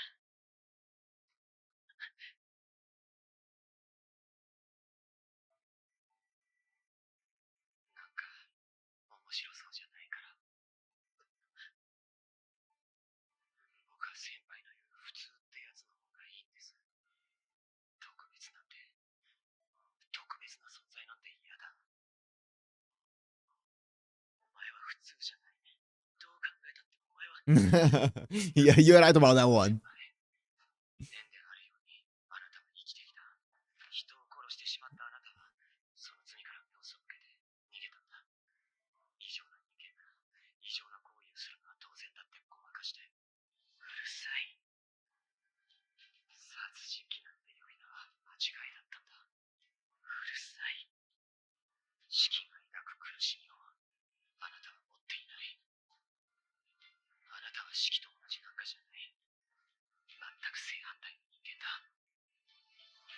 人を Mm. 殺して、その罪を自分のものとも認められる。 Yeah, okay, he's kind of spitting. 逃げて、殺人者にも殺人鬼にもなりきれない逃亡者。それがあなたの正体です。先輩。うるさいよ、黒糖。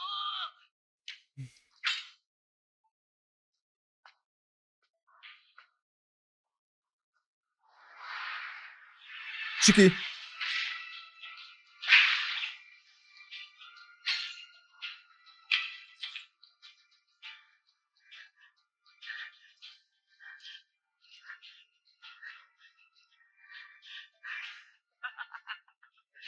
れでよかった。これであいつも元に戻る。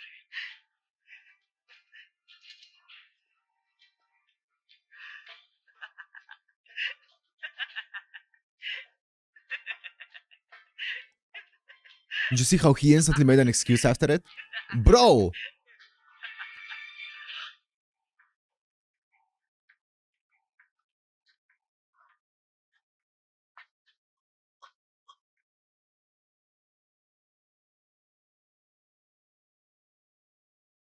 Ooh. Yep. Ooh. To get out of the cuffs. 親指を根元から噛み切るなんて。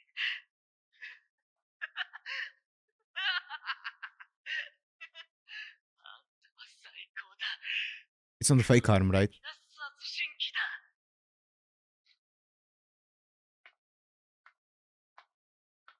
さあ、行こうぜ、両義。俺があんたに人殺しをさせてやる。さあ、来いよ。さあ。他を当たれ。俺はやらない。なんだって。お前に付き合ってる暇はないって言った。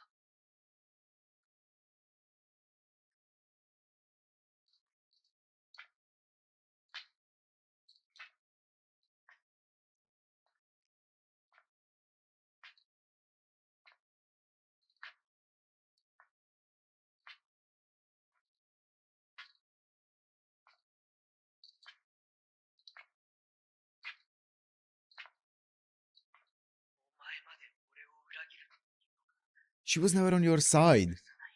my お前 guy. のために人を殺して、お前のためにここまでやってきた俺を見捨てるのか。 This was all your headcanon. そうかよ。ミキヤのところに帰るのか、両義。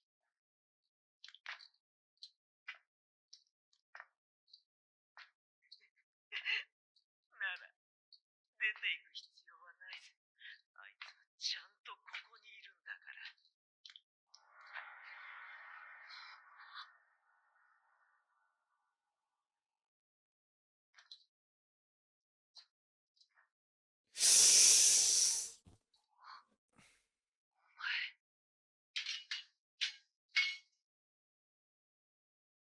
返すぜ。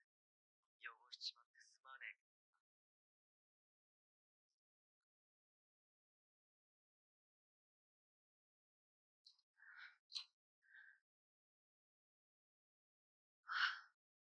死んだのか、お前。 There's no way.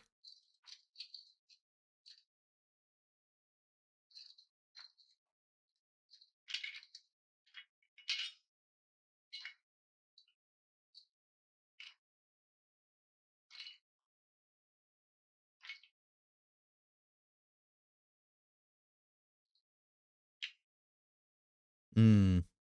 俺が殺してやった。お前が自由になれるよ。ミキヤのやつはさ、最後まで善人と説教を垂れやがった。俺とお前はだからトークのところにいろって言ったじゃないか。先輩を殺したら許さないって。そいつにお前、死に方まで間抜けなんて、本当お前らしい。 No. No, something's gonna happen. He's fine. いいよ、やろう。私を許せないと言ったな。私たちは似ているよ。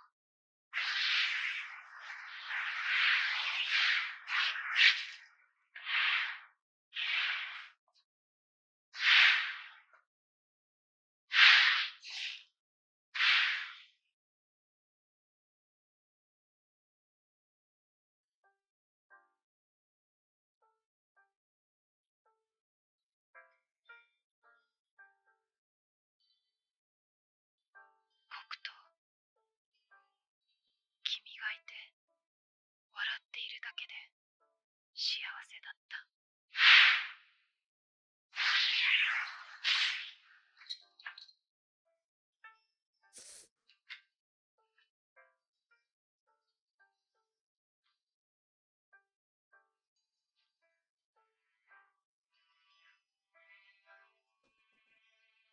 君がいて歩いているだけで嬉しかった。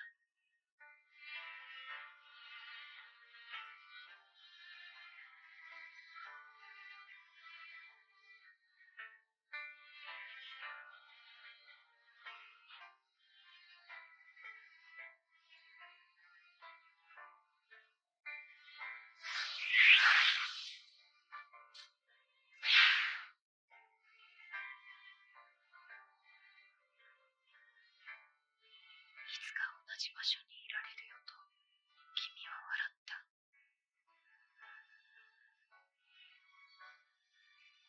その言葉をずっと誰かに言ってほしかった。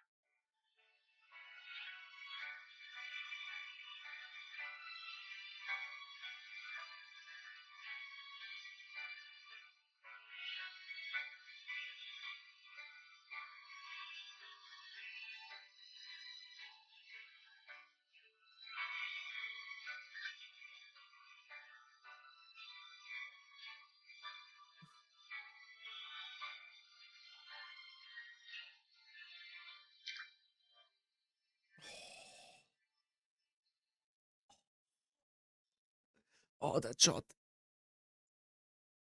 それは本当に夢のような日々でした。Oh. ありがとう。でも、ごめんなさい。すべてをなくしてしまうのはわかってる。それでも、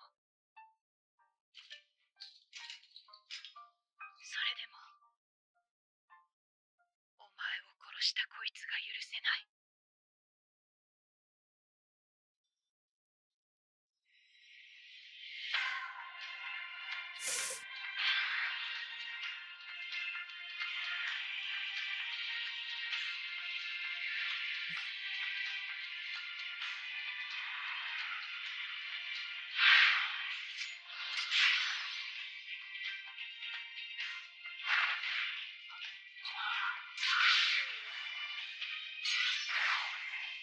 Oh my god!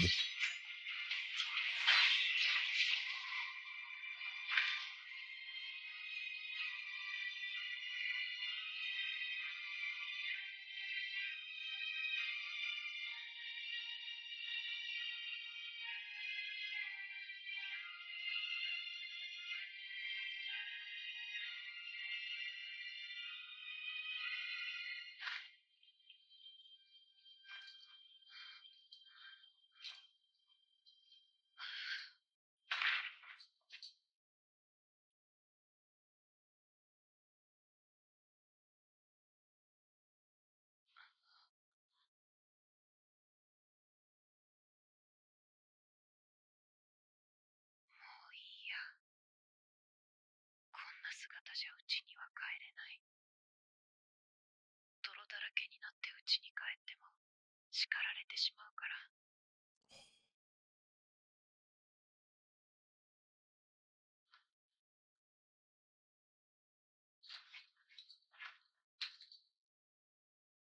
それでも待っていてくれたのに、そんな夢みたいな日があったのに、本当、嘘みたいだ。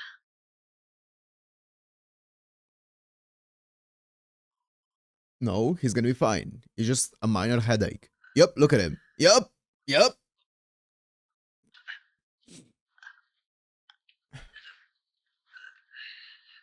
Walk it off. There's nothing but a scratch.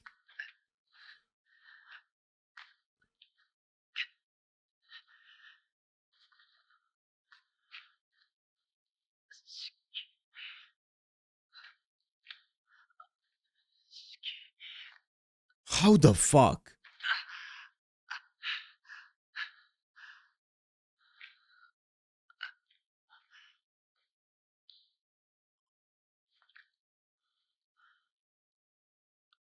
I thought he stabbed them into his head. Did he not?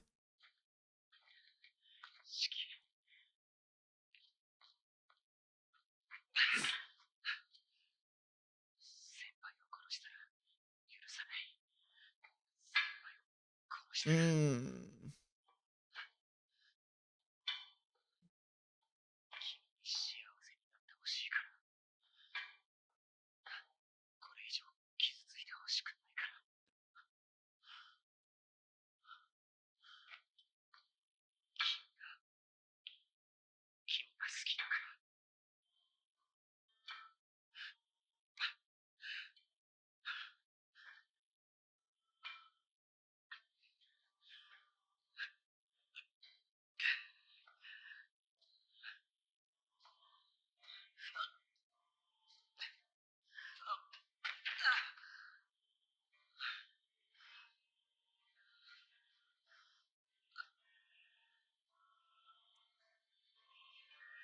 Oh yeah. Oh, I forgot about that.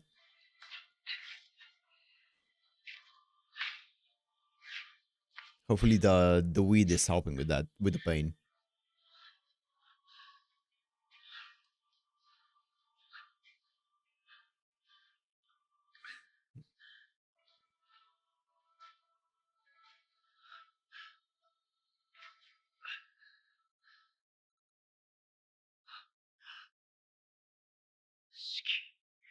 Bro, this is like a fucking Romeo and Juliet or something along those lines. Where each of them thinks the other is dead.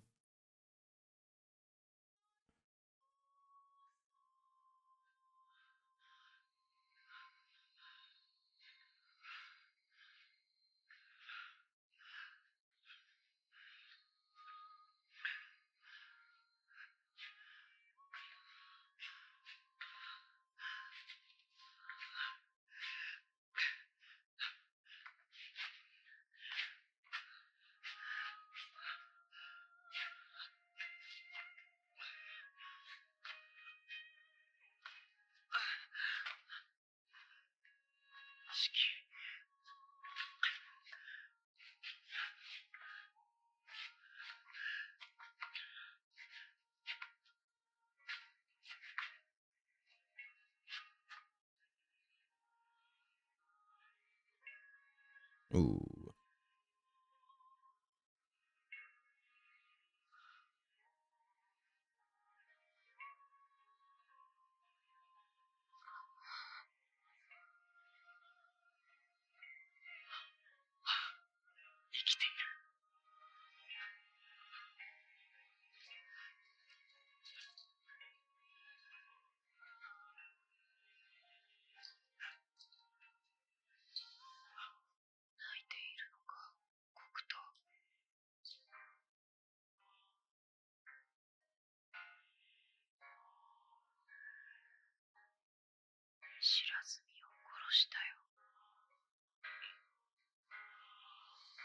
Oof.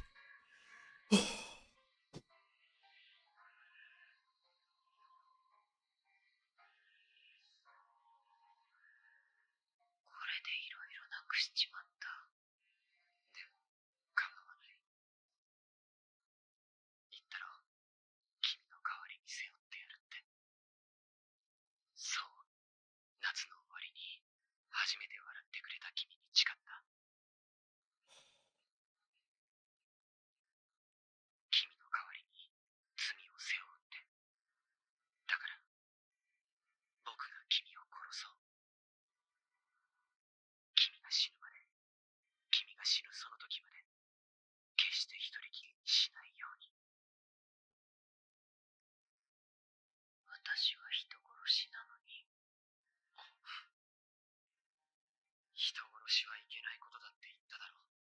なのに守れないなんて、君は愚か者だ。今回ばかりは頭にきてる。怒ってるから泣いたってダメだ。なんだ。泣いても許してくれないんだ。ああ、絶対にごまかされるのか。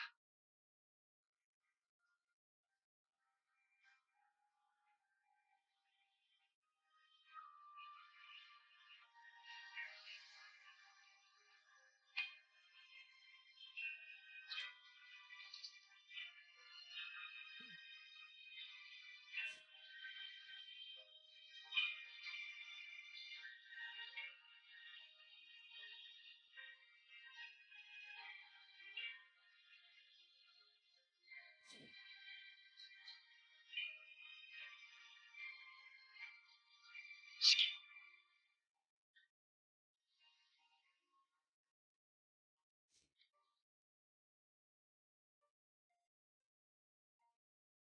君を一生離さない。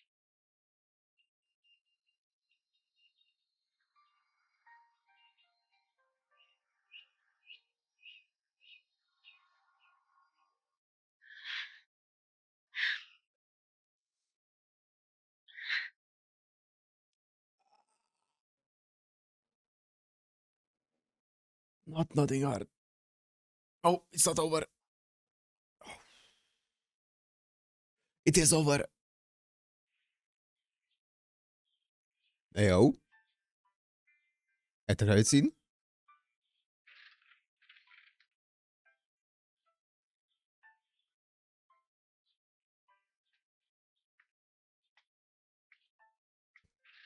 Here he is, Captain Jack Sparrow.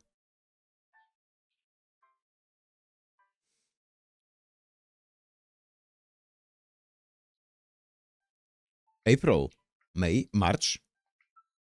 まったく、結局一度も見舞いに来なかったね、君は。朝霞に怒られたんだよ。病室に顔出したら殺すまで言われたら。Sounds about right. 気もなくすさ。なら仕方ない。その左目。ああ、ダメだった。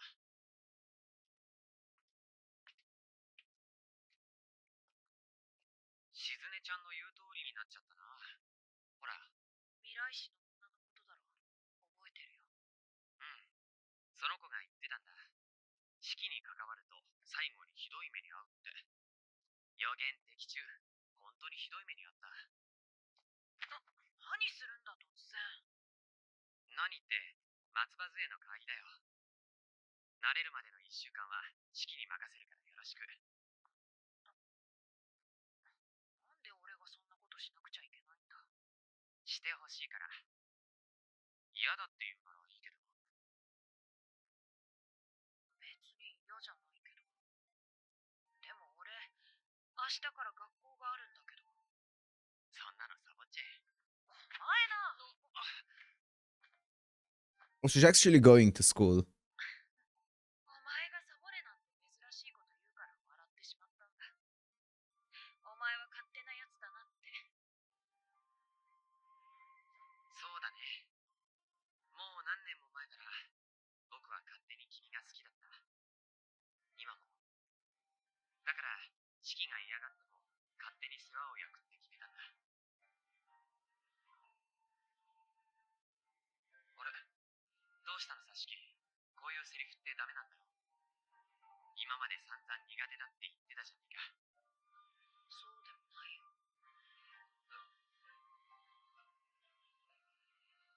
だからね、ミキヤ。今の式は、そういうの嫌いじゃないって。She is changing. She's been changing throughout the entire show.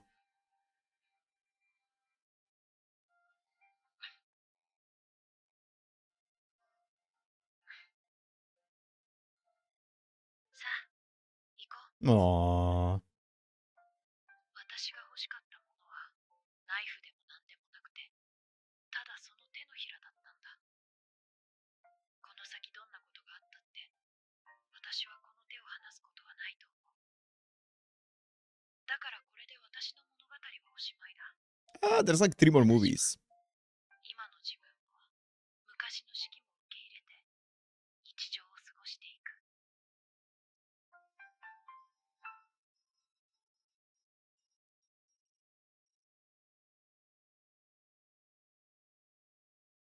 That was cute.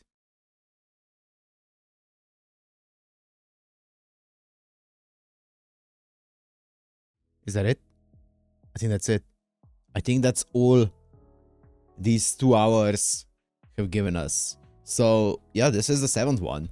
There is 8, 9, and 9.5, which I'm pretty sure even 9.5. Wait, how long is 9.5? It's okay. It's a 30-minute one. But yeah, we do have 3 more. So are all 3 of them gonna end up being flashbacks, or I guess movies that are happening before this one? Maybe that's also possible, and this one is actually the end of the story because it is the last one. I guess we'll see. But overall, what a movie. What a movie. Probably the most emotional one so far, man. It got me there in the end. Dude, Mikia just walked it off. I thought he got like I thought he got a knife rammed through his brain, but I think what happened was it was just kind of like a surface scratch in a way, or just kind of like a knife into the eye, and that's it. I thought it went through his entire head, but I guess not. He just walked it off like a trooper. So, you know what? Props to that guy. But it was really cool seeing everyone kind of like mending the definitions to fit their own feelings in a way, fit their own agenda. Really interesting, right? You can see Ryo, even there when he thought he killed Mikia, being like instantly making up excuses, like Mikia said, right? Being like, oh, it was unavoidable. I had to do it to be together with Shiki and stuff like that, right? Instantly making excuses, which I thought was really, really cool. And then also Mikia, when he got to Shiki, you know, being like, hey, I know you killed Ryo, I don't mind, and things like that. Obviously flipping on the entire notion that he had earlier and kind of making up a new definition for it, which I feel like is pretty normal, right? You change, as things happen in your life, you change perspective on things, and I feel like this show shows that really well, right? Even here at the end, Shiki being like, the old Shiki the old me didn't like, you know, those kinds of words and stuff like that. The current Shiki doesn't mind them, right? So I feel like just people changing their perspective on different aspects and different things is such a big thing here, and I love it. I love it because it's so rare to see. Like, usually in anime you see people who are just stuck in one mindset, and you know, they never really change no matter the experience. But here you can actually feel the characters changing based on the experiences that they're having and changing perspective on it, which is so cool. I really like that. Oh man, it's so awesome. Man, this was a longer one, and I think, wait, is the next one also long? It's about the same file size. Let me see. No. What? Why is the next one? Wait, what? Huh. It's the same file size, but it's half an hour long instead of 2 hours long. Maybe there's a bug. Okay, either way though. Either way, yeah. Banger movie. Banger movie. Probably my second favorite, maybe. I wonder what happened with that entire female drug dealer. I don't know what happened with her. She seemed, I thought she was gonna be like one of the important characters, but we didn't even get a name for her, right? And she just said some info that was very wrong, and she said that she saw it, but it was wrong. It wasn't true at all, and then she just dipped, and that's it, right? She did give us the name of Ryo, right? Or she gave it to Mikia. So I don't know if she's gonna come back up at some point in the future movies or not. I guess we'll find out. But yeah, this was a really cool.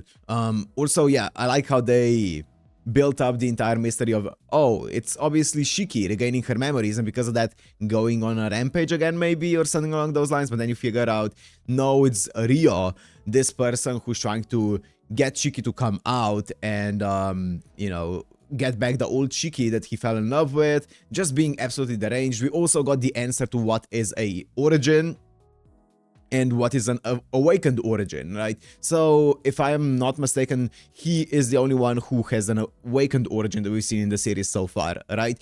Everyone else, like the only other person who I believe like actually knows the exact origin is Azaka. I could be forgetting someone, but I know that in movie 6 they did mention that Azaka's origin is taboo, but I'm pretty sure that's not like an awakened origin or anything of the sort. It's just that she's aware of it, right? And they did say if you are aware of the taboo, you can be a bit more susceptible to it, right? Which makes sense. Asaka does seem like she is quite susceptible to her taboo, but it's not like in the same way where the unawakened taboo would be, or sorry, unawakened origin, sorry, not taboo, unawakened origin would be, right, in Maria. So yeah, really interesting. They did say that there is quite a process of awakening a taboo, right? You need like a magus, and also the subject needs to the consent of the subject. That's it, the consent of the subject. So yeah, it seems like there is quite a process. You can't just awaken it by like sabotaging someone. He has to or they have to consent as well. Interesting though, such a cool movie. But I said most things that I want to say during the movie itself. Yeah, as I said, I love the character progression of these characters. It feels like they grow so much during the movie, which is always great to see. And we'll see where it's gonna go from here in the final 3 movies that we have for this. So for now, I'm gonna end it here. Hope you guys enjoyed. If you did, make sure to like, comment, subscribe, and I'll see you in the next one. Peace.